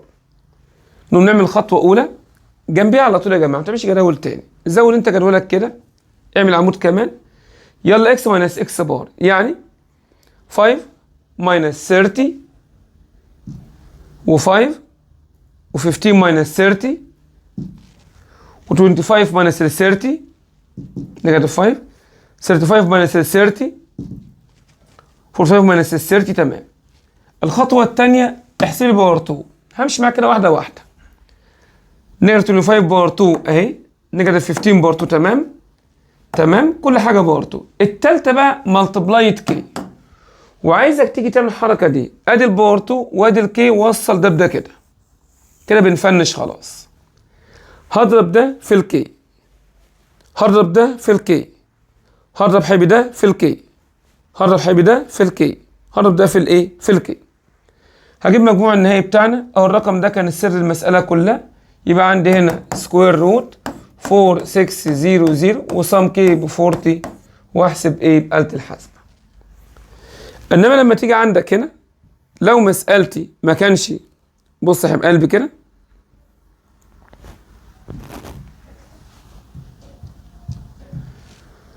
لو هيبقى عندك مسألتك ما كانش مديك علامة السيتس، تبقى هي الاكس بتاعتك. برضو الاكس بار سم اكس على سم اكس كي على سم كي. ظبط دي معاك كده. ماشي يا ابطال، يلا نعمل جدولنا. انزل بالاكس 0 1 2 3 4 الاكس مباشر. الكي عندي تمام، اعمل اكس باي كي 0 باي 8 يبقى 0، 1 باي 16، 2 باي 50 تمام. جبت المجموع بتاعنا، وانا عندي مجموع الكي موجود اجيبه تمام. وبكده هيبقى عندك، يبقى هنا الاكس بار بتساوي سم اكس باي كي على سم الكي. ها طلع معاك هنا بكام؟ ب 200. وطلع هيبقى عندك هنا بكام؟ اما تجمع دي كده معاك يا ابطال ب 100. في الاخر اجابتك ب 2. ده الاكس بار. ندخل بقى، هيبقى عندك نزود اعمده. عايز اجيب اكس ماينس اكس بار باور 2، يبقى هيبقى عندك 0 ماينس 2 بتاعتي اهي، 1 كل اكس ماينس اكس بار، 1 ماينس 2 اهي، 2 ماينس 2 اهي، 3 ماينس 2 تمام، 4 ماينس 2 تمام. حط لها باور 2 يلا. 2 باور 2 نيجاتيف 1 باور 2 0 باور 2 1 باور 2 ب 1 2 باور 2 4. هنفنش يلا. عايزين ملتبلاي للكي، اخد الباور 2 واطلع على الكي واعمل ملتبلاي. يعني 4 باي 8 اكتبها، 1 باي 16 اكتبها. فتمشي مع القانون، هو اللي بيقول لك اعمل كذا. 0 ملتبلاي 50 اكتبها ب 0، 1 باي 20، 4 باي 6 تمام. هنجيب الصم، ده كان السر بتاعنا. يبقى عندي سكوير روت كبير، وادي هيبقى عندك 92 على صم الكي ب 100، واحسب اجابتي في الاخر بديسيمال عادي جدا، مش مشكله. اهم الشيء بتاعك كده. نشوف يلا اسئله معانا اختياريه. هنا حبي سؤالي بيقول لي ايه؟ ذا فيرست بروبورشنال اوف ذا كوانتيتيز. طبعا حبي فيرست بروبورشنال بحط الاكس في الاول لانها كده بقت مجهوله. وامتى احط الاكس؟ في الخانه الثانيه لو عايز السكند، في الخانه الثالثه لو عايز الثيرد، في الاخر لو عايز الفورث معانا. وطبعا بروبورشن يبقى انت على طول بتعمل ريشيو اكس اوفر 21 ايكوال 15 اوفر 35. كده هيبقى اجيب الاكس بتاعتنا اللي انت عايزه خد بي، واللي معاك يبدا بي، يعني 21 باي 15 اوفر 35. يلا يا جميل اعمل 21 باي 15 اوفر 35 واحسب اجابتك يلا.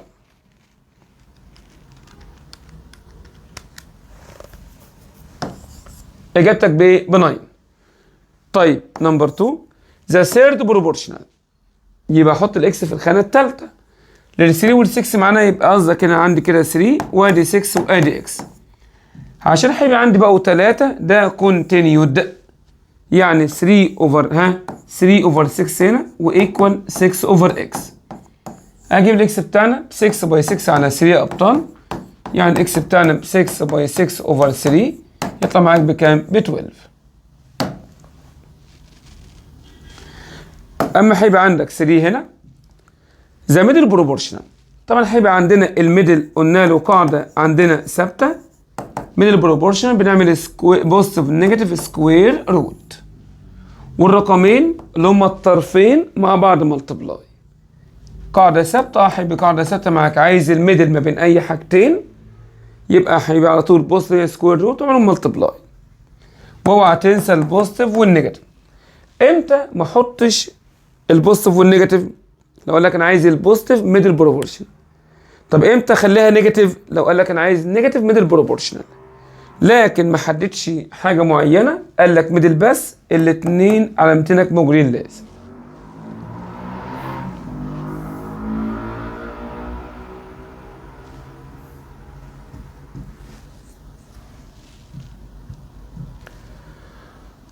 اما هيبقى عندك 2 و6 واكس بلس ال 15 ار بروبورشنال، عايز الاكس.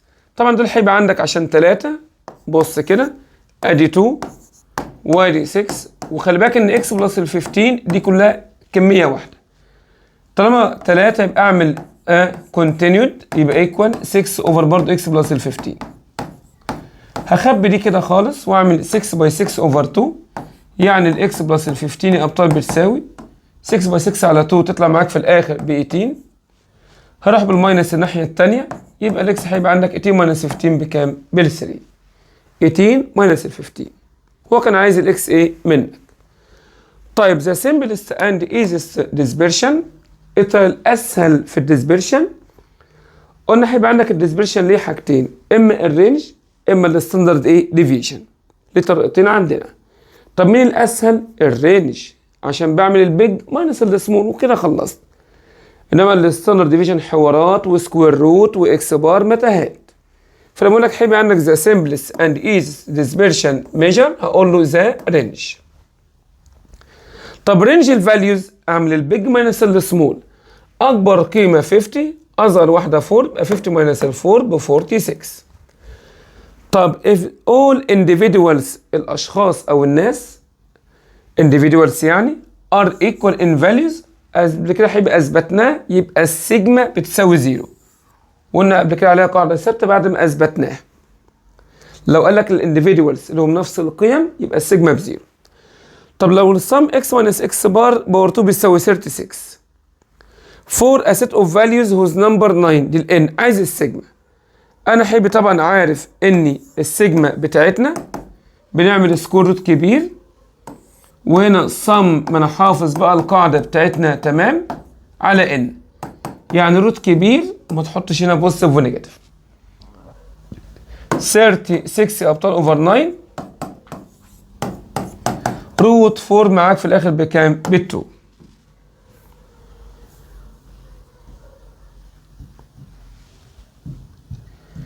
لكن هيبقى عندك هنا بيقول معانا لو الفراكشن ده ايكوال 0، عايز بيه على ايه؟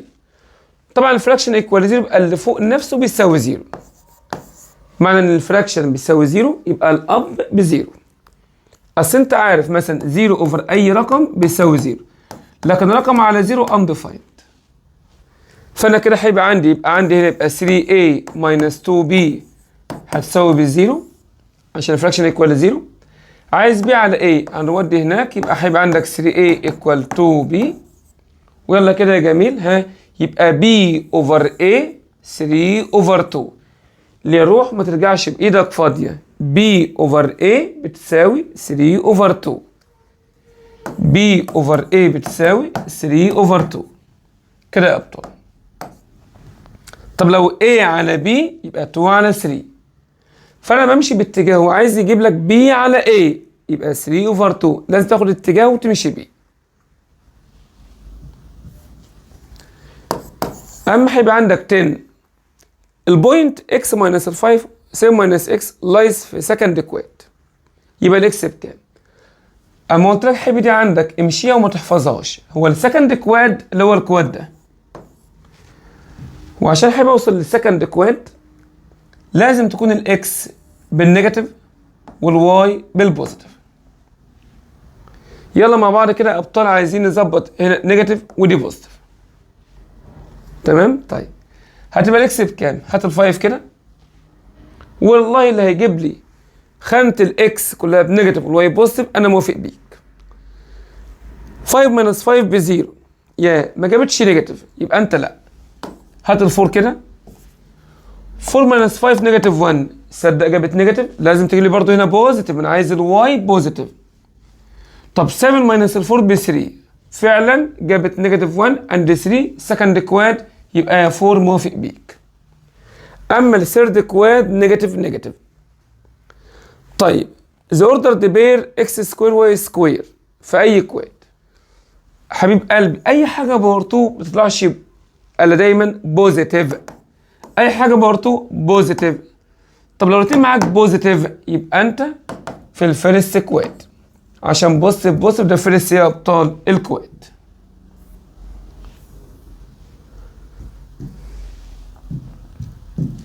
لكن هيبقى عندك هنا اوردر ديبير بيساوي اوردر ديبير، يبقى نخلي الاولاني ده من الاولاني، يعني 2x بتساوي كام؟ 8. انزل ديفايدد الاكس ب 4، يعني برضو التاني مع التاني y بلس ال1 بتساوي 4، روح ماينس y ب 3. طلباتك عايز سكوير روت، حاضر. x سكوير 4 باور 2 ب 16، 3 باور 2 ب 9، في الاخر روت 25 ايكوالز 5. وهنا اوعى تختار بوزيتيف ونيجاتيف. مثلا اتلخبطت امتى بوزيتيف نيجاتيف؟ ده لو كان عندك ميدل بروبورشنال بس، لكن دي عشان هو حاطط بوزيتيف فانا هسيبها بوزيتيف زي ما هي 5. اما هيبقى عندك 13 بيقول معاك لو A و X و B و 2X، السؤال ده مهم جدا خلي بالك. عايز ايه على B؟ هو قال لك بروبورشنال، يبقى اعمل ريشيو A اوفر X وبتساوي ابطال معاك B اوفر 2X، يبقى A على X ايكوال B على 2X. بروبورشنال يلا هو عايز A على B، يبقى انا لازم البي تنزل والاكس تطلع. هعمل اكستشينج حقي عادي، A اوفر B ايكوال X هيبقى على 2X. لما امشي X مع X يبقى في الاخر اجابتك 1 اوفر 2. 1 اوفر 2. انما هيبقى عندك هنا if A اوفر B ايكوال 5 على 3، عايز 3A على 5B. بتعمل ايه؟ حركه سهله وممكن تعملها. يعني هنا عندك 3 اوفر 5، اقدر اقول كده فاصل وادي الاي على بي. ايه على بي عندنا 5 على 3، وعندك 3 تمشي 3 5 مع 5 انت بكام في الاخر؟ ب 1. او حسبت اللي فوق مع بعض 3 باي 5 15 وتحت 15 برضه هي برضه بايه؟ ب 1. ده حل جميل وسهل معاك ان انا اعتبر دي كانها ريشيو مالتبلايد ريشيو تاني جنبيها. 3 على 5 اعزلها ريشيو، وايه على بي حط ارقامها واعمل مالتبلايد عادي. طب لو الاف از ان اود نمبر، تعال نشوف كده الاود. يعني مثلا اود عندك 1 بعديها 3 بعديها 5 بعديها 7 بعديها 9، كل مره عشان تجيب النكست اللي بعدك بتزود 2. فاف اود اي رقم اود بقى زين ذا نكست اود اللي بعديه ازود 2، عشان كده بنختار الاف بلس 2 عشان اجيب النكست نمبر. النكست ايه؟ نمبر.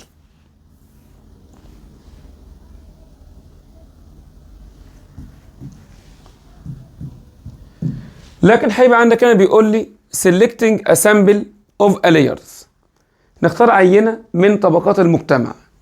كلمة layer يا جماعة دي طبقات المجتمع. ها of statistical society مجتمعنا is called. خلي السؤال ده في الامتحان ما فهمتوش قوي، بس انت في كلمة متشابهة. layer يبقى ياخد كلمة class layer، طبقات. the relation which represents direct variation، مين يمثل ده؟ السؤال ده مهم جدا خلي بالك منه. الدايركت لازم اكس واي يبقوا على سطر واحد، الانفرس عكس بعض مقص كده. طيب هنا بيقول لي اكس ملتبلايد واي، ده انفرس لان اكس في واي. او انت لو نزلت اكس يبقى واي بتساوي 7 على اكس، بقت انفرس اهي. فاكس واي دي انفرس اكس في واي، يبقى يا ريتك تكتب هنا جنب دي كده كلمه انفرس عشان تبقى فاهم انها مش دايركت. طالما في رقم بعد الاكس بلس او ماينس ما ينفعش عندك دايركت. لا ده نو اصلا فاريشن. لسه مش فاهم، هقول لك. لان الدايركت لازم يطلع من الاوريجن، فيبقى السي بزيرو. لو في رقم بعد، فاكر الجيومتري كانت بيقول لك الايكويشن واي ايكوال ام اكس بلس سي، لو في رقم بعد الاكس بلس او ماينس يبقى مش فاريشن اساسا، يبقى ده نو. هنا الاكس والواي بص عكس بعض، ده انفرس برضه. اما الاكس والواي بص شايف على خط واحد هم فوق مرتبه واحده، ده كده دايركت. الارقام مالهاش عايزه بالنسبه لك، في الفاريشن لازم تبص اكس واي مرتبه واحده. هاف تو بار 20. الاول حبي عندك ممكن تعمل حركه تمسك الاله وتجرب كل الاجابات دي. اعمل هاف تايمز تو بار 20، هتجيب قيمه من دول هتطلع زيهم. في حل اسهل بصراحه، يعني مش محتاج آلة حاسبه. الهاف يعني 1 اوفر 2 والاوف يعني ملتبلاي. كده تحل صح. وانت عارف ان دول يعتبروا ديفايدد ذا سيم بيز. شايف؟ ديفايدهم كنت باخد واحده واعمل باور ماينس الباور. عارف انت ال2 تحت دي عليها باور 1 20 ماينس 1 يبقى 90 لان الديفايدد ماينس الباور. ما ال1 ده كده خدناها في الديفايدد. 20 ماينس 1 يبقى 2 باور 19 وما احتاجتش خالص آلة حاسبة. اهم حاجه تبقى فاكر بس ان الاوف دي معناها ملتبلاي. طب لو اكس واي ماينس 7 ايكوال 0 يبقى الواي فاريز مع مين؟ اولا طبعا هي بصراحه طالما بص اكس في واي دي انفرس يبقى 1 على اكس. ولو مش فاهم قوي خلي واي لوحدها وانت تتعامل. طيب 7 تروح هناك يبقى انا كده عندي اكس وواي ايكوال 7 يبقى واي بتساوي 7 اوفر اكس. اهي كده واي واكس انفرس يبقى اقول له واي فاريز 1 على اكس. تقول لي ما خدناش ليه 7 على اكس؟ اقول لك لا، علامه الفاريز بتحرق الكونستنت، ما تكتبوش علامه الفاريز، ما تكتبش الكونستنت معاك. طيب لو واي فاريز انفرسلي از اكس يبقى اقول له واي بتساوي ام على اكس دغري كده عشان انفرسلي. الواي ب 2 حط الواي ب 2 والاكس بهاف. عايز الكونستنت، عايز الام، اعمل هاف ملتبلاي 2 هاف باي 2 تطلع ب 1 يبقى الكونستنت يعني الام.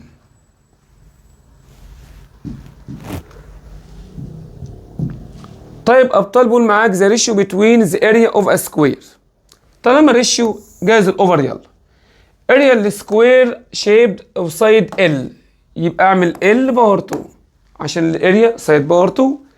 طب لو السؤال كان بريمتر يبقى ال باي 4. ده لو كان بريمتر بقى نفس الفكره. 2 يعني اوفر 2 اكتب على كلمه 2 هيبقى يعني كلمه اوفر الله يكرمك كده. The area of another square والside to L يعني 2L باور 2 تبقى 4L باور 2. هعمل باور 2 باور 2. ولو بريمتر تبقى السايد باي 4. طبعا هنا هشيل L باور 2 في الاخر فاضل لي 1 على 4 اجابتي في الاريا 1 to 4.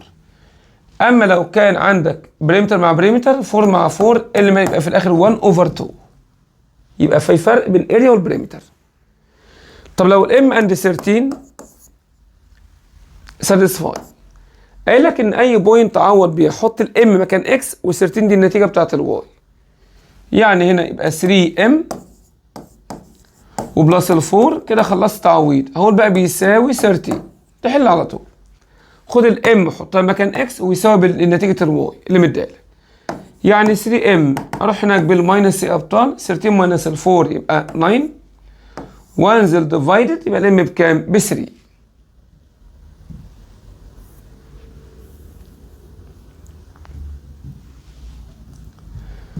اما ابطال هنا بيقول معاك ايه؟ جرافيكال فورم ريبريزنتنج دايركت. الدايركت لازم يعدي على الاوريجن يعني كانت اهي. اما اللي هو بيجي مقص ده الانفرس بتاعنا اهو يجي كده او كده بيبقى في وش الاوريجن ده الانفرس. ده كونستانت ده كيرف ملوش علاقه بالفاريشن بتاعنا. اكس ماينس واي بيساوي 5 ركز في دي واكس ماينس واي بيساوي 2 ركز في دي. احسب اكس بار 2 ماينس واي بار 2. ابطال ديت بنفكها 2 براكت واحده بوزيتيف وواحده نيجاتيف. اكس بار 2 اكس اكس واي بار 2 واي واي. وانا عندي بقى قيمه الاكس ماينس واي ب 5 تايمز واكس بلس واي ب 2 يبقى 2 باي 5 في الاخر بكام؟ ب 10. يبقى دايما تبقى عارف ان اكس سكوير ماينس واي سكوير 2 براكت ملتبلاي. طيب جابهم تاني ديفرنس السكوير نفكها. اكس ماينس واي في اكس بلس الواي هو قال بيساوي 16. اداني قيمه الصم ب 8 لما دي ب 8 تفتكر دي تبقى بكام؟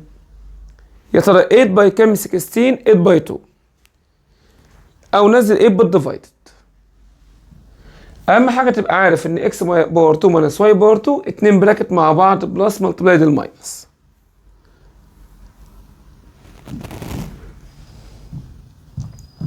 لكن هنا ابطال بقول معاك اوبن انترفال يونيون نحط عليها الرقمين دول يبقى ده يبقى كلوزد عشان نضيفهم عليها الاثنين ما هي اوبن انترفال، بص اهي زي ما قلنا قبل كده، ادي دي اوبن ودي اوبن، واللي جوه دوت معانا يونيون هنضيف عليها الرقمين، يبقى نحط هنا كلوزد وهنا كلوزد. اما لو كلوز هنشيل منها نعملها اوبن. طيب الاكس بيساوي احسب اكس بلس اول باور 2، امسك آلتك الحاسبه واعمل ده بلس مع ده في براكت اول باور 2 يا جميل، واحسب حبيبي اجابتك ايه معاك، تطلع معاك ايه ب 12.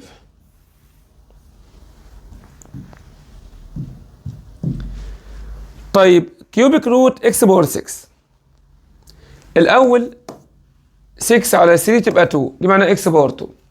ما هو في الروت بعمل ديفايد للباور، 6 اوفر 3 ب 2. يا ترى يطلع هنا بقى، يبقى عايزين هنا اكس باور 4، عشان 4 اوفر 2 تطلع برضه ب 2. طيب arithmetic mean of the quantities، الكميات 2x و3 و4 و5 equal 4، عايز الاكس. هنا المين بيجمعهم كلهم، يبقى اعمل 2x بلس ال 3 بلس ال 4 بلس ال 5 عددهم ب 4 اللي بيساوي 4.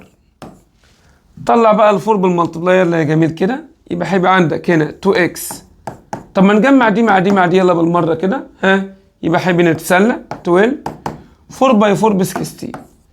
هنقل بالماينس هناك، هيبقى عندك 2x بتساوي ال 4، وانزل ديفايد يبقى الاكس معاك ب 2.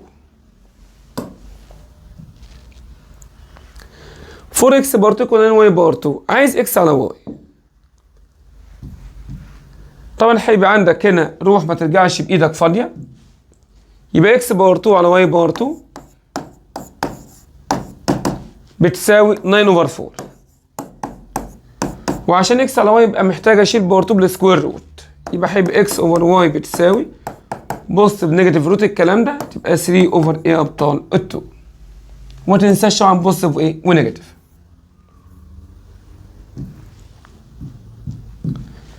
اما هيبقى عندك ذا فانكشن اف اكس، عايز بولينوميال فانكشن اوف ديجري.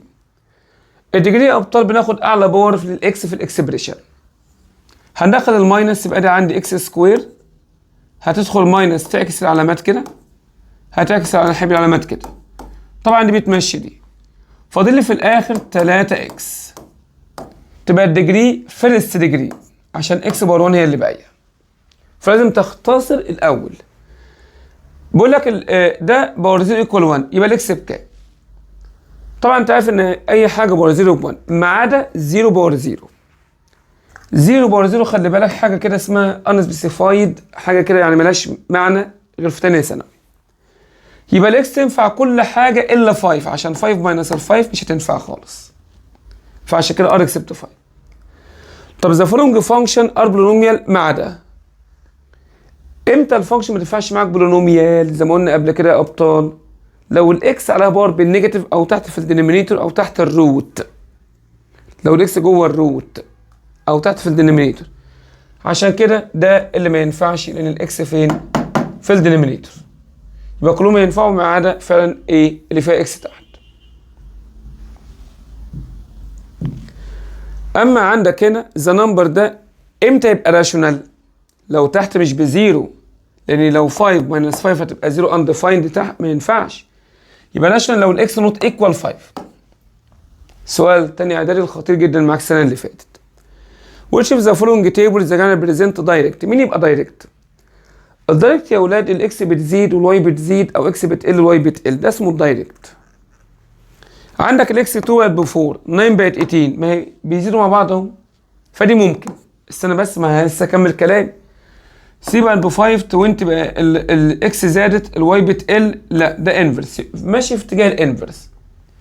3 نيجاتيف 2 بتقل، 6 نيجاتيف 9 بتقل، طب ما ده برضه ينفع دايركت اهو، الاتنين بيقلوا. 10 بقت 5 قلت، 9 بقت 18 زادت، ده في اتجاه الانفرس. اجابتك دي او دي، ما هو يا اتنين يا زيرو يقلوا مع بعض. طب هاكد منين؟ بالريشيو. احسب بآلتك 2 على 4 بالريشيو، طلعت معاك بهاف، وريشيو الواي برضه بهاف. طالما الريشيو ايكوال يبقى هو ده الدايركت فاريشن. اما الريشيو لو مش ايكوال يبقى ده مش دايركت اصلا فاريشن، لان لازم الريشيو عندك x1 على x2 هتساوي y1 على y2. هيبقى عندك ايه 36 معاك بيقول لك الار هي الريل نمبر كلها بتساوي مين؟ هي الكيو مع الكيو داش، الراشونال مع الراشونال. انا مثلا كنت فكرت انها ار مع البوزيتيف مع النيجاتيف تبقى الار كلها، لا ده البوزيتيف والنيجاتيف دي اسمها ار ستار، يعني ما فيهاش الزيرو، ما فيهاش الزيرو، انما الار فيها زيرو، فزيرو اساسا جوه الكيو، خلي بالك. اما هيبقى عندك هنا بيقول لي لو اكس ماينس 3 و2 باور واي ايكوال الكلام ده، هات اكس وواي. هنخلي الاول ده من الاول ايكوال اكس ماينس 3 ايكوال 2، يبقى انا هيبقى تروح هناك بقت الاكس ايكوال مين؟ ايكوال 5. طيب 2 باور واي ايكوال 32، هجرب بالاله 2 باور كام تطلع 32، هحسب 2 باور 2 تطلع ب 4، طب 2 باور 3 تطلع ب 8، انا عايز 32، لحد ما تلاقي 2 باور 5 ايكوال 32، فدي تجرب عادي بالاله تبقى لاي ب 5. يبقى الاكس اند واي 5 اند 5. اما يقول لك a بلس 3 b ايكوال 7 والسي ب 3، احسب قيمه الكلام ده. لو دخلنا 3 يا جماعه هنا وهنا هيبقى عندي a بلس هيبقى عندك 3b بلس 3c. طبعا نستخدم معاك الكميات بتاعته. a بلس 3b ب 7، يبقى دول مع بعض كده اهي، بص 7a، والسي ب 3 يبقى 3 باي 3، فدي كده كميه مع بعضها كلها. واحسب 9 بلس 7 معاك يبقى انت بايه؟ بال 16.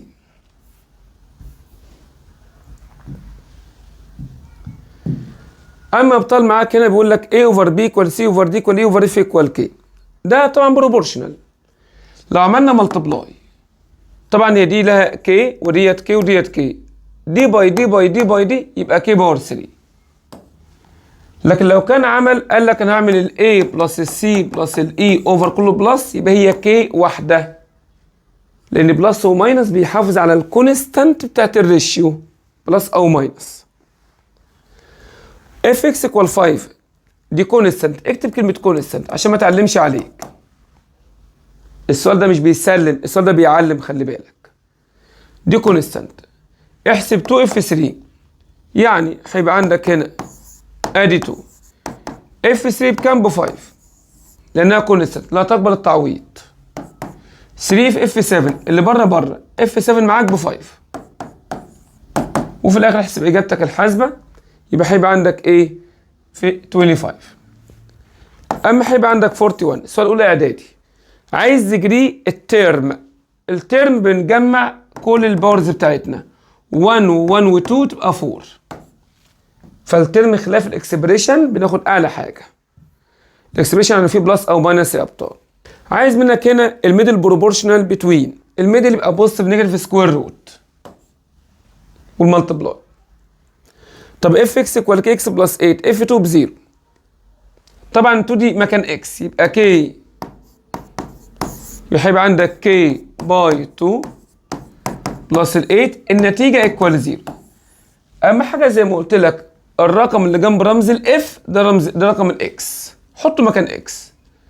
يعني هنا عندي 2k بلس ال 8 ايكوال 0، هروح بعكس علامه يبقى هيبقى عندك 2k ايكوال نيجاتيف 8، وانزل ديفايد يبقى بنيجاتيف ايه 4. طب هيبقى عندك 44 a اوفر b ايكوال b على c، يعني ده كونتينوت، ده شايف البي تعالت السي تعالت، كنا بنعمل اخر ده ودي الام بتاعتنا، وانا عارف طبعا ان السي ايكوال دي ام، يبقى السي دي ام يعني دي باي 2. طب البي تبقى ايكوال دي بس ام باور 2. طب الاي ايكوال دي بس ام باور 3. هو عايز ايه على دي؟ يعني الاي عندنا دي باي ام باور 3 على دي، اشيل دي مع دي يفضل لي 2 باور 3 دي ب 8. اما ابطال معايا يقول لي ذا راديوس اوف ذا سفير، السفير اللي هي الكره يا جماعه لها فوليوم. فوليوم هيبقى عندك السفير، فوليوم السفير قاعده ثابته 4 على 3 باي في ار باور 3. الفوليوم عندي ب 36 باي، هو اللي مديهولنا. عايز بقى الراديوس، حبيب قلبي هشيل الباي مع الباي، يبقى عندنا 4 اوفر 3 ار باور 3 بتساوي 36. الفراكشن ده يقوم نازل بالديفايدد. يلا احسب كده بآلتك الحاسبه، 36 ديفايدد 4 اوفر 3 تطلع معاك ب 27. هعمل كيوبيك روت يبقى الار ب 3. اهم حاجه تبقى حافظ قاعده الفوليوم السفير بتاع تاني اعدادي الكوره يعني. طب 46 لو بريمتر 1 فيس اوف ا كيوب. الكيوب بتاعنا عارف طبعا ان اي فيس عند الكيوب بيبقى سكوير مربع. طيب بريمتر 1 فيس يبقى عندي هنا ال باي 4 بيساوي 24 على اعتبار ان السايد الواحد ال والبريمتر بتاع المربع السكوير سايد باي 4. هنزل دي بالديفايد يبقى ال معانا ب 6 سنتيمتر، ده كده الايدج بتاعته. يبقى دي ب 6 ب 6 ب 6 كلها ب 6 عندنا. عايز الفوليوم. فوليوم الكيوب بنعمل ال باور 3. هو ده حل المسائل دي تراكميه مشاكلها بس تبقى نفس القوانين بتاعتها. اعمل ال باور 3 يعني 6 باور 3 في الاخر اجابتي يبقى انا عندي 260. اما هيبقى عندك هنا بيقول لك لو ان اكس ايكوال 3 يعني الاكس فيها كام اليمنت؟ 3 دي الان والواي فيها 2. عايز ان اكس برودكت واي. طالما ان تعد على طول بالمالتبلاي. اكس فيها كام نمبر؟ فيها 3 تايمز الواي فيها 2 3 باي 2 يبقى ب 6. تمام. لكن لو مش الان هنوزع الاوردر ديبير. طب اكس على 5 ايكوال واي على 4 ايكوال الكلام ده. عايز الكي. الغي دي خالص، دي تركيبه. اكس احطها 5 وبلس ال2 اهي والواي ب 4 يبقى انا بركب دي زي اللي فوق. 8 بلس ال 5 يبقى عندي طلع بكام؟ ب 13. طيب the set which has more dispersion. لا اعلى dispersion. dispersion بتاعنا يا جماعه كان يبقى اما رينج او ستاندرد ديفيشن، وانا طبعا عشان دي فاليوز احسب رينج اسهل. اما اجيب لرقم A الرينج بتاعها، الرينج هعمل الكبير من الصغير يبقى هيبقى عندك هنا 36 اهي تمام ماينس 17 بتساوي 19. احنا عايزين اعلى ديسبرشن. طب نجيب بقى الرينج في رقم B يبقى هيبقى عندك الكبير عندنا 43 وماينس ابطال معاك اصغر قيمه 19 يطلع هيبقى عندك ب 24. ده كده اعلى شويه. شوف رقم C احسب الرينج بتاعتها. الرينج اعلى قيمه عندك ب 37 ماينس اصغر حاجه 35 لا 31. في الاخر اجابتك هيبقى عندك ب 6 هنا. طب شوف هيبقى عندك الرينج في رقم دي يمكن يكون هو الاعلى. اعلى قيمه عندنا كانت ب 39 ماينس ال 5 34. فين بقى اعلى ابطال عندنا رينج اللي هو كان اختياري يبقى دي. فالسؤال معناه بيقول لي the set which has more dispersion. اعلى ايه؟ dispersion. ممكن هيبقى عندي اسئله سهله يقول لي نيجاتيف 3 و 3 لايز في اي كواد. طبعا امشيها احسن. الاكس بنيجاتيف يبقى ماشي الناحيه دي. الواي بوزيتيف اطلع فوق يبقى انا سكند كواد. طيب the positive square root of the mean of squared ايه اللي بقى ده؟ ده اللي الستاندرد معاك ايه؟ ديفيشن. طب قال لك positive square root وانت مغمض الستاندرد ديفيشن. ما تكملش اللي بيقوله. طب لما يحب يقول لك معاك ان n x equal 2 الاكس فيها 2 element وان واي في x برودكت x ب 6 عايز ان واي سكوير. الاول هيبقى عندي عشان ان اكس فيها رقمين وان واي يلا يا ابطال عندنا نستخدم هنا الان اكس ب 2 الواي معرفهاش بيساوي 6 بقى يطلع بكام معاك؟ ب 3. عشان كده هنا ان واي سكوير اعمل 3 باور 2 ب 9 3 باور 2 ب 9. انما عندك هنا الاكس ست 1 عايز اكس سكوير.